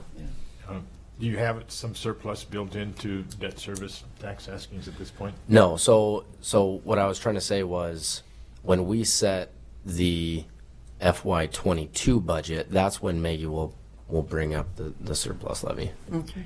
Next fiscal year. Right. So I'd still like to have her come on Tuesday and talk Absolutely. a little bit about And I benefit can- or not Right. benefit to do it. I don't know if it would be or not, but I still would like to hear if that's an option for us, if that, everybody else is open to it. Yeah, no, I'd like to Yes. hear the information. And I can look into her availability for on Tuesday. So, but no, when we vote on Tuesday of setting that hearing date, do we need to have everything figured out? What's going Well, on? you're doing setting a public hearing. Okay. The And- supermajority will come in when you actually hold the hearing. Yeah. So what would be the publication date for the budget for that hearing then? 20. I'm sorry, let me. 25th. The hearing for that will be the 25th. Yeah. Yep. And but Would have to be at least 10 days before. Yeah. So at really any point, at least 10 days before, no more than 20. Gotcha. Okay. Okay. So. Well, we see, yeah. That would be the day you'd have the vote. Yep. Yeah. Exactly. And if it did pass, then you come back to square one again. Yep. But no, I want to touch on the recap only again to, reiterate the fact that we are in a very good position. It's just where we tweak and manipulate some numbers. That's kind of where we kind of go from here. So, right now, the other thing that I want to touch base on is operating budgets. A lot of our operating budgets, frankly, didn't change, or if they did, they changed very, very little. So we can go through operating budgets. Again, I don't know what kind of I didn't see any decisions. budget operating that, I do have questions for Nafisa that I've gone over that and I just can't see your decrease. I'm not sure where it's all coming from. Operating expenses, that nature. Yeah, so that was part of how it. Sorry, can we just lost, can we take a little recess? I don't want anybody to miss any information. Sure. Okay. Sure. So we'll have for everybody, we'll be back here according to this clock, Yeah. 10:30 or 11:13. Okay. 11:30. 11:13. I was gonna say. Don't be gone too long. Yes, they will, yeah. absolutely. Well, unless we're ready to do health, like I said, if there's some easy ones we can do, or if we want to do health first, I don't care. Well, we go through all of them, but I don't know if there was an operating budget that changed, was there? Other than health? All right, this meeting is back in order. James? So it sounded like we were starting to get into a discussion of the health department. Would we like to just go full on in on Sure. this? Okay. Nafisa, if you would please come to the podium. The question I had, Nafisa, I understand your budget dropped and you talked about the different employees reductions and so forth. I also heard that to run that clinic, you're looking at about an $800,000 operating budget. Is that close, true, or not even No, close? 800, no. So let's just say your operating budget this year, would you anticipate that to be different next year? I mean, Not a little in- bit. Yeah. give or take. No, so we actually, what we're in need for next year, we already put it in this current budget for fiscal year 21. So actually for even the clinical structure, what's different is that we shifted some of the people that are in other units down. And then we added a clinical manager because we would need that. But we've implemented what we call community health workers. So originally in our job classifications, they're called health outreach worker, but we shifted that to community health workers because we wanted them more integrated in the community. And so that's the additional FTE, and that's actually like at a GS 12, which it's, yeah. I think It's at a GS 12.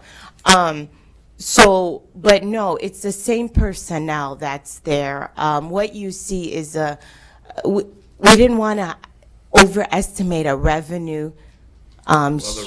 revenue, it's never going to be a revenue. It's not. Generating business. to be No, honest with you. it's not. But I mean, the part that I'm encouraged is that and I send this out to you all, everybody included, it's our dental revenue. So that's very different from the Medicaid reimbursement right now. And back in fiscal year 27, we had somebody that was performing at a higher volume. And so those positions were subcontracted to SuccessLink. And that's what we're also internalizing to better have a grasp of what they're doing. When you subcontract a service, it's harder to manage. So we're subcontracting that, and that position was always in the books for the bargaining employees. It was just harder to figure out where they would be because of their So salaries. that one, you just restarted up because it was in the bargaining already? Yes, there you go. How many, was there any new classifications created? New classification. You just retitled the one because Yeah. the one is a health outreach worker, you want to call it. The community health, yeah. So there basically was no new reclassifications, okay? We had, but, yeah, the environmental, yeah, so the environmental health manager, there was a reclassification because the Board of Supervisors approved for us to, back in fiscal year 19, to hire an environmental health supervisor. Okay, that was my next question. Yeah. Did the board have input on the Yes. reclassifications? Yeah. And then, yeah, and most of our positions, I want the board to know, we had a lot of public health nurses, and we've always said, you know, is this a clinical position or a non-clinician can do it? Because it was more costly for us.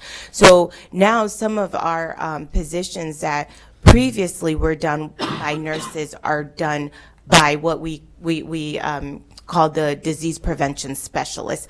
So that that created a cost savings for us. So what's your estimation right now with the people you serve currently in a year, and then also what you paid for on the outsource, was it dentist? The Dentist? dental hygiene. The dental hygienists were sub. the Was amount- sub, do you get numbers on how many they do? What do you mean, the volume? Yeah, I mean, you pay them, I don't know, the contract says you pay X amount of dollars, but I mean, is it based on people they see, or is it just straight Oh, contract? no, it's just. So you don't know how many people they service in a year for Blackhawk County? With those Yeah, numbers up, we I have don't that data. have, I have Okay. the amounts of money we generate through Medicaid, but I don't have them. We have them, but I don't have them. And in our current clinic that you use on the 5th floor, what's the numbers on that in a year period roughly? The current clinic, For whatever services we do there? I think what we did was when we so we've never had, most of our revenues are collapsed together. So that's the one I sent out so far for our revenues. Where's that table? Yeah, so back in fiscal year 2017, for Medicaid, we were reimbursed $449,251. But for fiscal year 2018, it was $205,826. And so, and it stayed roughly that same, but that's where we had the particular dental hygienist that had a very high volume, and then just recruitment of those positions. So I think it was more ideally for us to internalize those positions. What's the what are the services that will be provided in this clinic?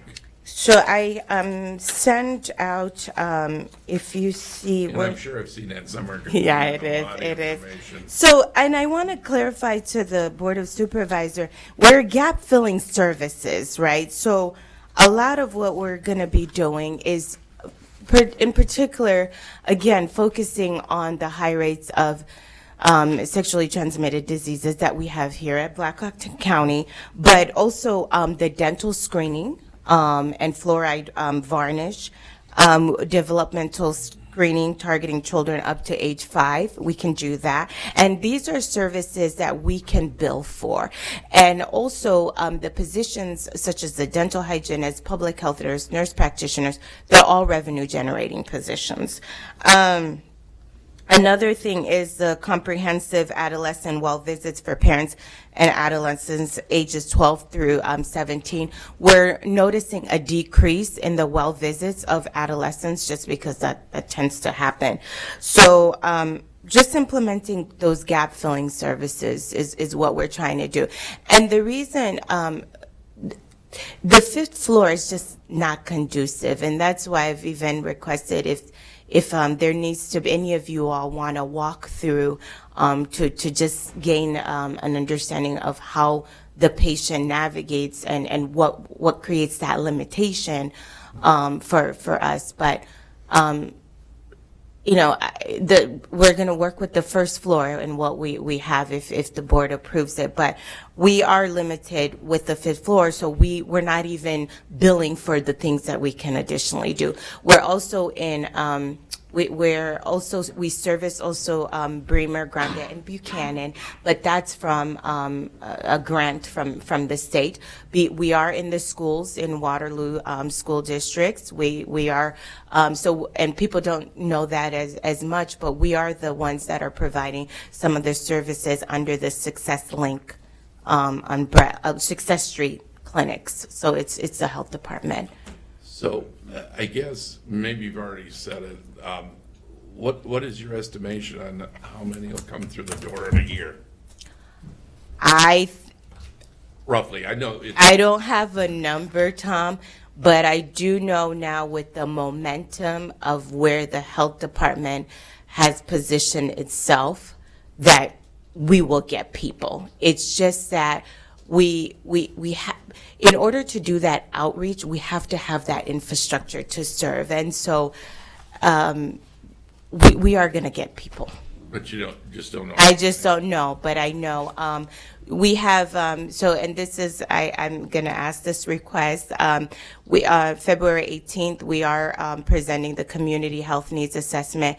I reached out to all the different mayors of the respective cities for them to attend so that they also hear what their, what the needs are, the health needs are of their respective areas. But the rural community in particular, when we look at our data, they're also in need. And so it's that outreach that we also have to do to be able to serve them. So, okay. And that 1st floor is really how you see it, making it just more accessible to yeah, and it's ADA compliant, and the 5th floor is not. And I feel better even hearing about security because it's going to provide us some of that environment. But I also wanted to take an opportunity to kind of talk about coronavirus, if that's okay with the board.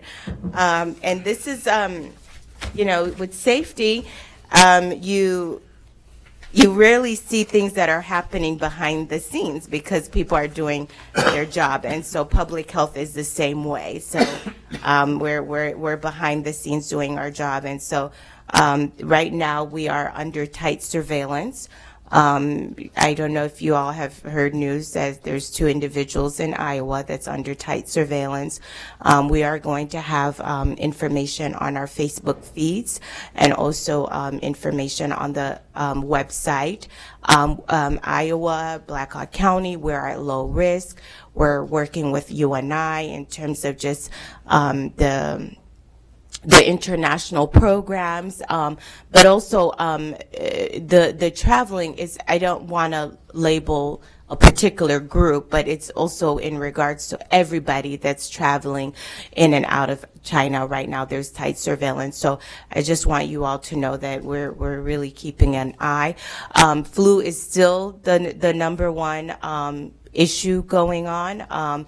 And so the county really needs to take preventative measures of just doing the cleaning your hands is really actually one of the best preventative measures. And so I will also email you all to update you in terms of just that surveillance piece. So if you get calls from citizens, you can communicate. But that's some of the things that we do, and that's why we also need that infrastructure. It's just some of that surveillance and prevention. Appreciate that too. Yeah. So. Yeah. Absolutely. Okay. Thank you. Lisa, I did have a question on your restructuring, because I know you downsized considerably and we're Yeah. now rebuilding. Yeah. How are you as far as your FTEs and the positions that you have now? Do you think, are you where you'd like to be? We're getting to a place of stability. I think the hardest part for us is the profession. So we do get quite a bit of people applying, but to fit the job description, to have the credentials, that's been the hardest part. And we've worked with Debbie to figure out, even in terms of the pay and what are some of the things in terms of advertising for the positions we need to do. So that's been the hardest part. We are still looking at ways to get to the public. So that's why the community health outreach worker, when we're recruiting for our nurse practitioners, we're asking them how versed they are with the rural community, because funny enough, those are the areas where the services are needed, but we also need people that are familiar with those communities and how to navigate, as well as the urban areas. So it's just been a recruitment nightmare. Sure. How do you see the outreach working in the rural communities? So the models that have been implemented nationally is that you want community health workers that are versed in what's going on in the different demographic populations. And so that's why for us, our health outreach workers that tended to be just like clinical or dental, we're also we created just a generalist, so some of that gives us flexibility of recruiting people that are multilingual, looking at just assessing their knowledge base of in regards to the population. So that's the exciting part. Hopefully, I think the state might launch a grant proposal in terms of having a mobile clinic. I think that will be very helpful in terms of outreach capacity also. So I'm not going to come to the Board of Supervisors and ask about that. But no, so we're keeping an eye on that when that released, so that we can, get a mobile clinic and do some more public health. I would, because I've always not really understood how we can have a clinic that's not handicapped accessible. Yeah. And how we get away with that. Yeah. It doesn't sit right with me. And I would encourage, if folks haven't been up there in like the last couple of years to visit the fifth floor and just kind of think of like from this perspective, one thing of if your perspective is somebody that maybe thinks that they have an STI, and whether you feel like you're going to this fifth floor and whether it feels like it's a private thing to you, because it's something, that people are stigmatized for in every society, and so that's why privacy matters a lot, and that privacy is a big threshold for whether or not people are going to seek that service. And we can look at the rates, and we know that enough people are not seeking that service. And then think about whether if you were, a person in a wheelchair who thought they had an STI visiting this clinic, and how you would become, unfortunately, a spectacle of sorts, having to go through the rigmarole of accessing those services. So I would encourage folks to visit the fifth floor and kind of keep those two scenarios in mind Our as we first do. floor is compliance, isn't it? Yeah, our first floor is, the first floor is the fifth floor. Yeah. The doors are too narrow upstairs on the fifth floor? Is that what it is? There's this- Yep. Because the elevators are compliant, the first floor, so it's the doors upstairs. The doors, and then we have the steps For the bathroom. Bathroom. And then there's not enough turnaround room in the room for a wheelchair once they do get in there to get onto the exam table. Because our bathroom, again, that's in compliance, is on the first floor, I believe. The first floor bathroom. Yeah. I mean, I would say looking at those facilities, it reminded me more of seeing the nurse's office in my Catholic grade school than it does visiting, what I would think a public health clinic looked like. Please continue with any questions, and Yes, I do appreciate you looking into this matter. Thank you. Thank you. Thank you very much.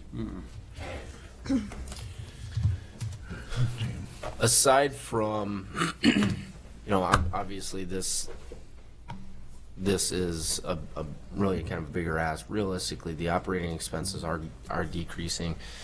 Speaking of operational expenses in general or operational budgets, I'm ready to go down every department, every single operating budget and really kind of hammer this out. If that's what you guys would like to do, I would be happy to do it. It shouldn't But take there's long, I wouldn't think. Right. Yeah. that's kind of my point. We is go through there, I didn't see anything. I got in even it. having a capital in there, we didn't have to be some of those things in capital last time too, and you're just actually looking at the budget, so the building is a little bit different, but yeah, no, I'm happy. Do we plan on doing anything Tuesday prior to setting public hearing date? Prior to setting the public hearing date? I mean, if Craig gets back, was there some decisions we're gonna vote on? You mean like have a budget session following the meeting? I would assume. Well, I wonder if we should move the budget because, well, we can set the public We're hearing just date. setting- That is not gonna do Yeah, we're just anything. setting the date. But I mean, And he won't you're gonna have- want final numbers Tuesday when we leave. I would Yes. assume So you'll- we'll have a budget workshop then. Absolutely. Yep. Yeah, so to Chris's point that you had made earlier is we can set the public hearing date. Yeah. And then change the numbers prior to putting out that. Well, they should be publication. done that day, really, I would think. Wednesday or, yeah. That was mostly just on that. On this first Excuse me, round, that, anyway. Yeah, no, I would- security for Yeah, Pinecrest. hopefully I we would, can do that. I would think that by Tuesday, because the original hope was that we would get through a lot of that today, That's- but we want yeah. to wait for Craig. Yeah, So I agree. And you'll need to just review it all with us a little bit till we all, so for Craig's benefit, but ours, just what we've done today. Thanks. So I'll just kind of go down the list and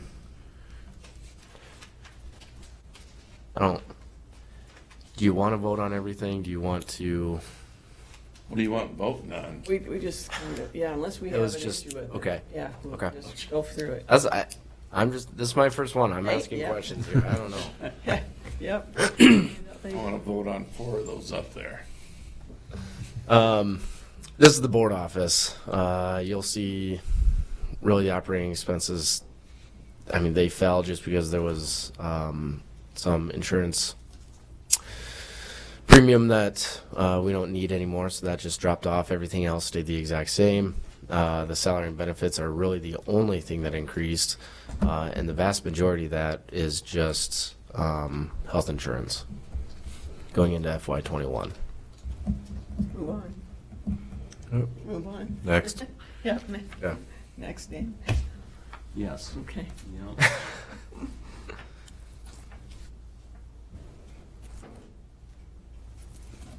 One here really could be cut. Now we're Take getting. it all. Huh? Just take it all. Again, your operating budget's staying the exact same from last year.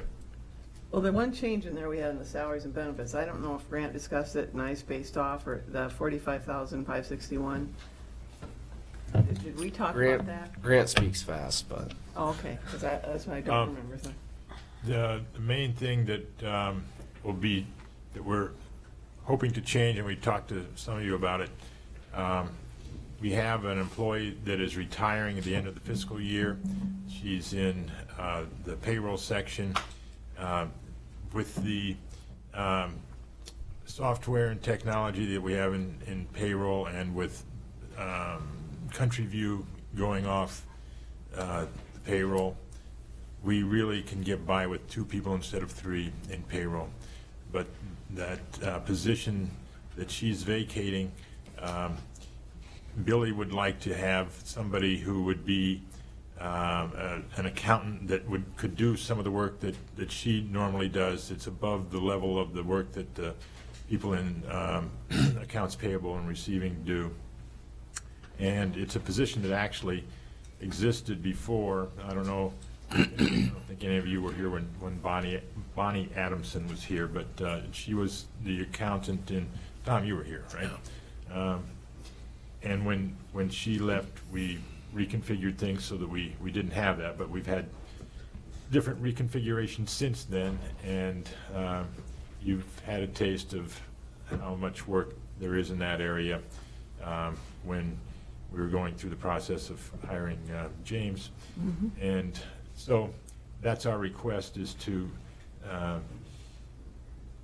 drop off one of those payroll positions and add an accountant position, which would be. Is that already in our GS? Pardon? That's still a classification we have. Will that be the same as Bonnie's? Well, same cost, or you have $60,000 in for the salary, right? Yes, and that's I can't remember exactly what. Yeah, I know. Okay, well, thank you. I think we didn't touch on that maybe before. No, we didn't talk about it the first time, no. Okay, thank you. Sure. All right, moving on. Yep, move on. All right.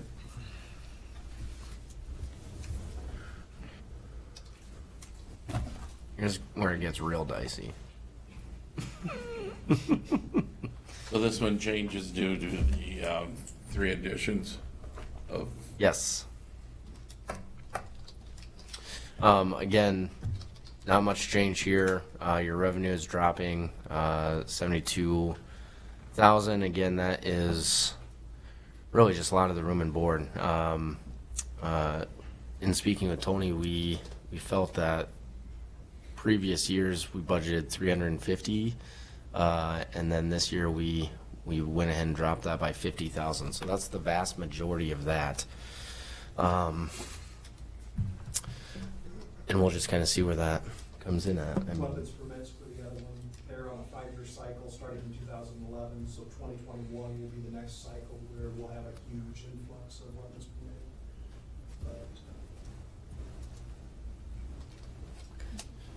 So, salary and benefits, you're looking at that increase. Operating expenses, he touched on when he first spoke about it, kept it very, very low.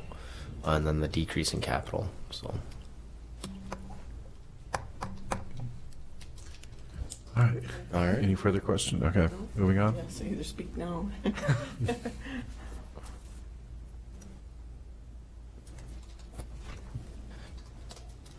Again, Rita had zero change in operating expenses and an increase in revenue. So that actually helps out the overall dollar to the point where she's actually lowering her overall budget. So Revenues are making a comeback. mm-hmm. I remember they were down. Some too. are, yeah. Next.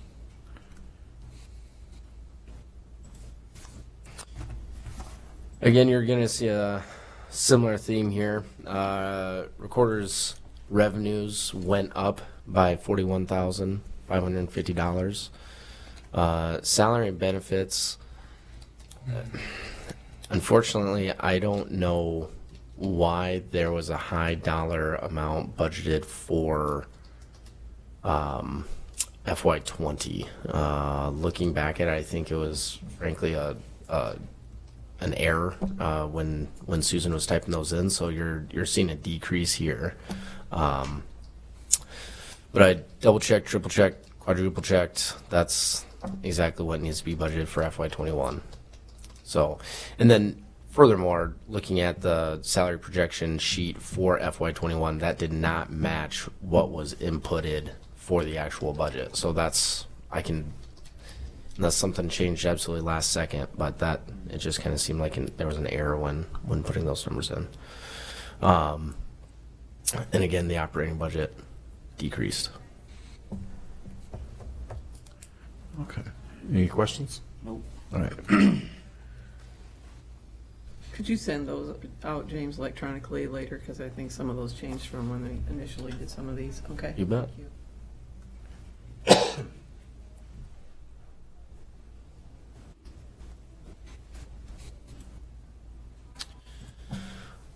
Attorney again, you're decreasing the operating expenses, 27,625, but he's also lowering his revenues.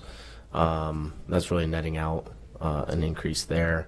And then with the salary and benefits increase, the total budget increases by just shy of 115,000. Operational speaking, though, you're lower. I mean, he had $40,000 in capital budgeted last year, so it helps the numbers out this year.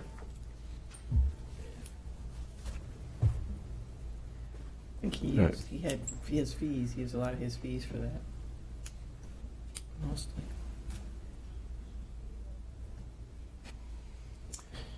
Human resources,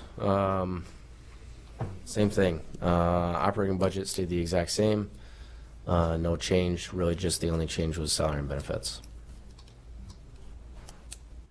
Any questions?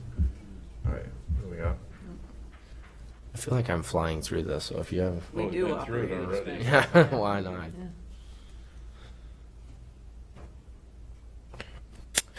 IT, if you will remember, we lowered the ACES contract by 25%.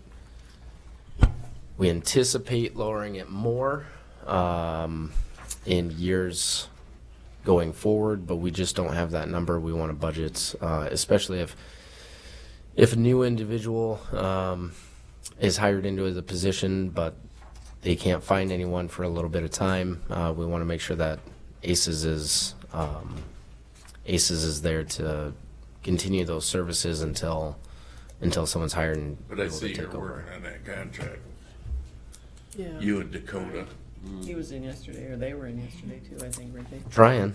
Yeah. Been a lot of back and It might forth. not change much. Yeah, I've seen it, but yeah, it is what it is. I mean, unfortunately, that is the contract, so it's it can't change for FY20. But come May, I would like a lot of transparency because when doing this process, it seems that there's not many things that are kind of labeled with the price tag. It's difficult. Generalized is what they did. And so it's when speaking with ACES, it was clear that there needs to be more transparency, and so we are working on that. Well, I think whenever we do get time for a new contract, we should be going out to bid as well. Yeah, So- definitely. My personal recommendation would be the exact same thing. Stay on them, James. I think that an RFP really needs to go out, and we really need new companies to either A, keep the prices in check that we currently have, or B, realize what else is out there. Might even find out some of the stuff we may not even need that we're paying for right now with a new company. If we knew what we were paying for. Yeah, and that's unfortunate Kim's not here, but I said, my question was gonna be the person that we could fill with fiscal year 20 years, she gonna start doing that, advertise for that, maybe Debbie knows. She has an opening that we could fill now. For FY21? Oh, no, for 20. Yeah, we need to fill that. No, there wasn't nothing on there. No, She hasn't put it on the agenda, but we need to get it filled. I know that they were going live with that tax system next week. Right. Yeah. Yeah, it's kinda got her, yeah. Thank you. Yeah, the only other thing to notate, we have a large increase in salary and benefits. That is to fund an additional FTE. So, and then capital, we'll kind of touch base on capital as well here shortly, but that is also including every suggestion that ICIT came forward with. So, Any further questions?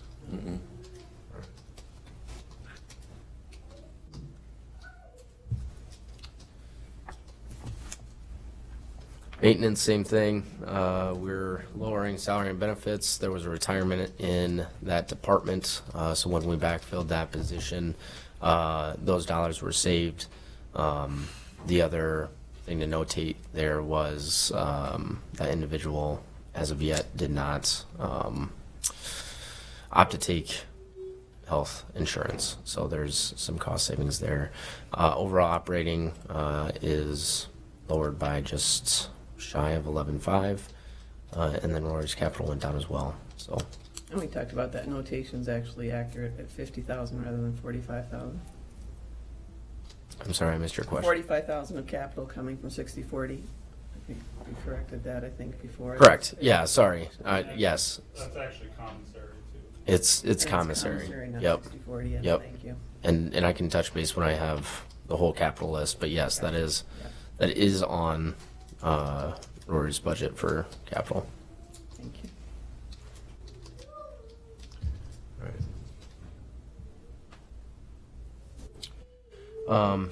Health department, we just Yeah, we've been through.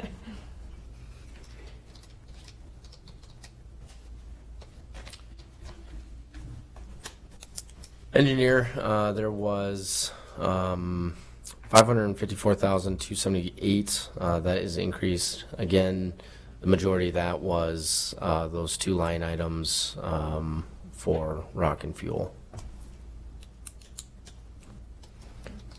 Okay. Any questions? All right, next.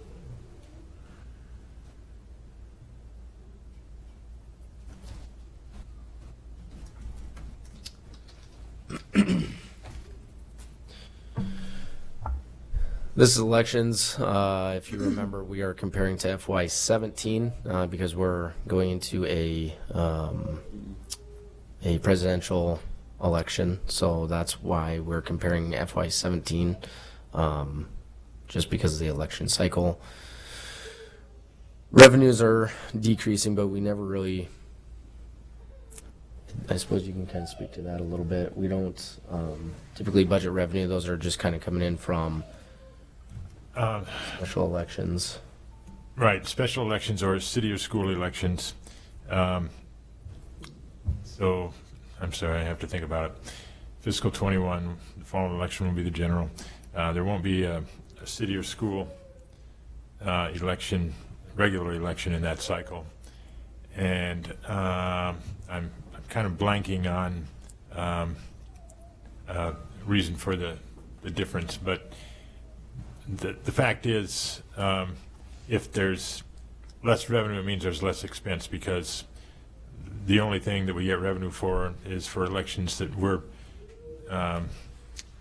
getting reimbursed for. Really, the difference between that, the 16,000, it's not budgeted in 17. That's what actually came in in 17. So that's why there's a difference there. So it would have been a special election then. Right. So if you were to look back, you probably wouldn't have anything budgeted for revenues. But again, comparing to actuals, that's where the difference comes into play.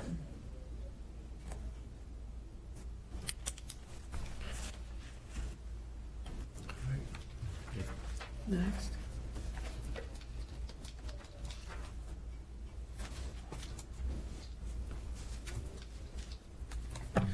This is the VA.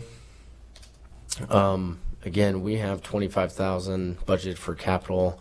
We're hoping to get their vehicle purchased in FY20. It sounds as if it is needed sooner rather than later. You heard anything where they're going to get funding? They should have funding in their budget. So, at one point, in one of the capital lists, you removed it from a list, but it's still in? It's in right now, and then? It's in right now, yep. And then the capital list that I have has it in there, but it has a little asterisk, a little note next to it saying, hey, we may not. I know the comment they made at last night's meeting was that they had the security meeting today with the two of you.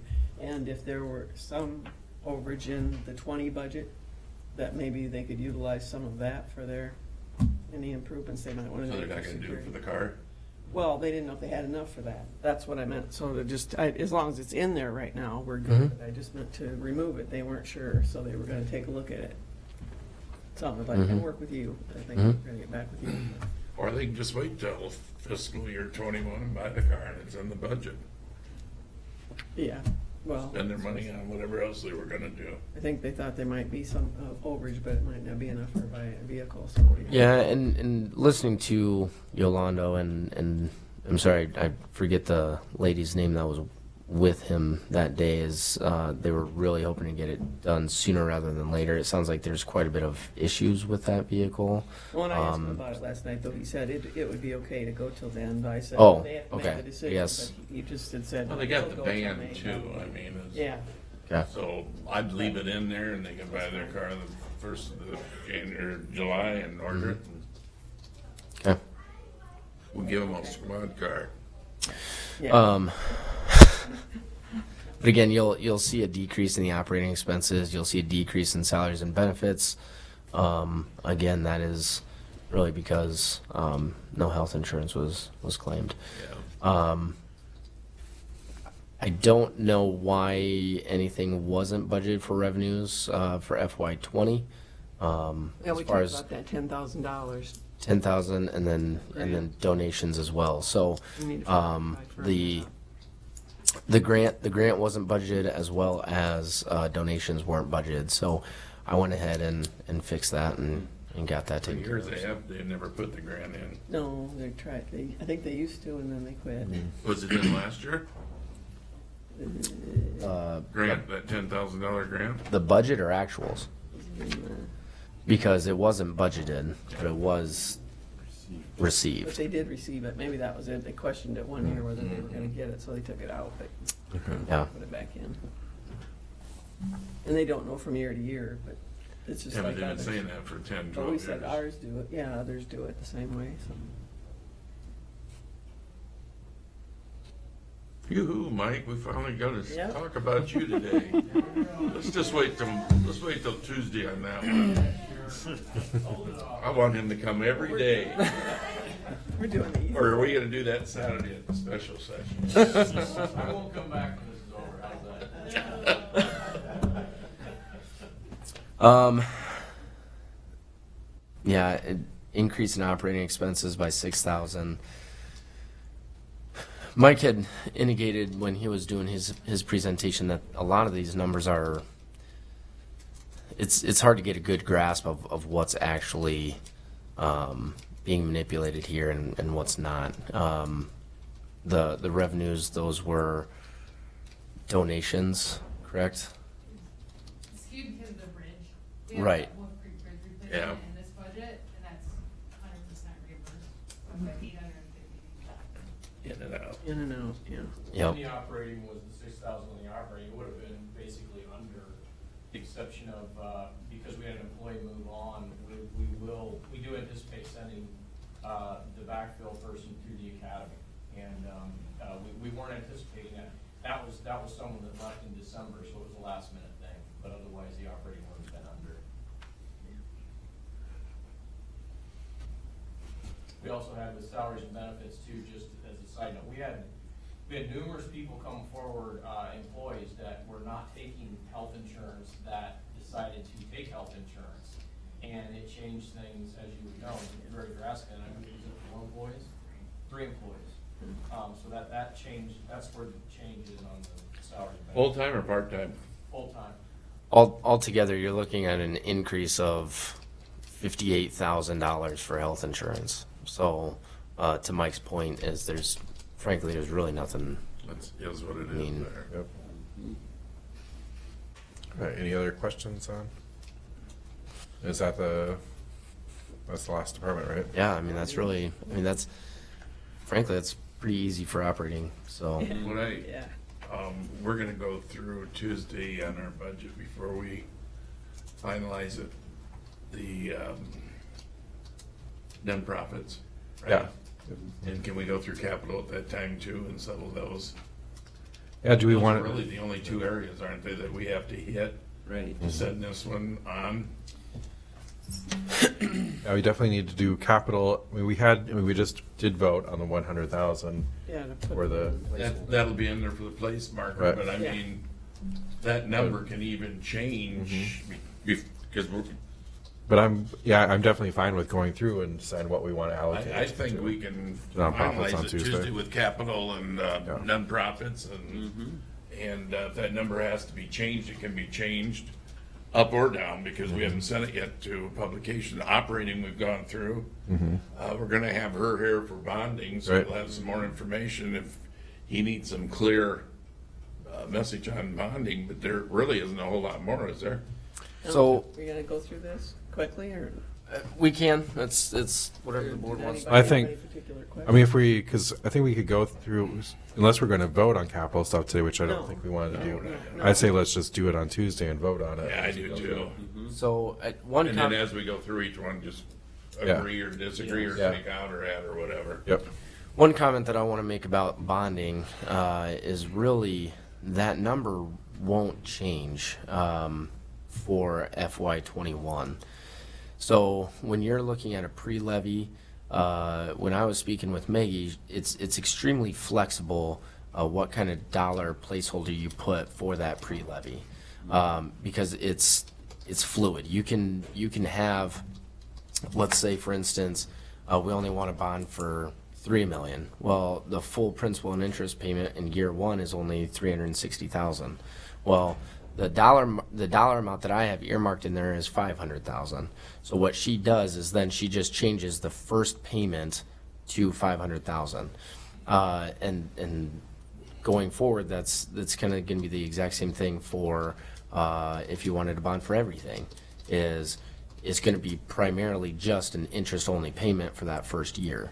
So that whole the pre-levy and with dealing with these numbers, I mean, it's really not going to change at all. And not to mention, in FY21, you have another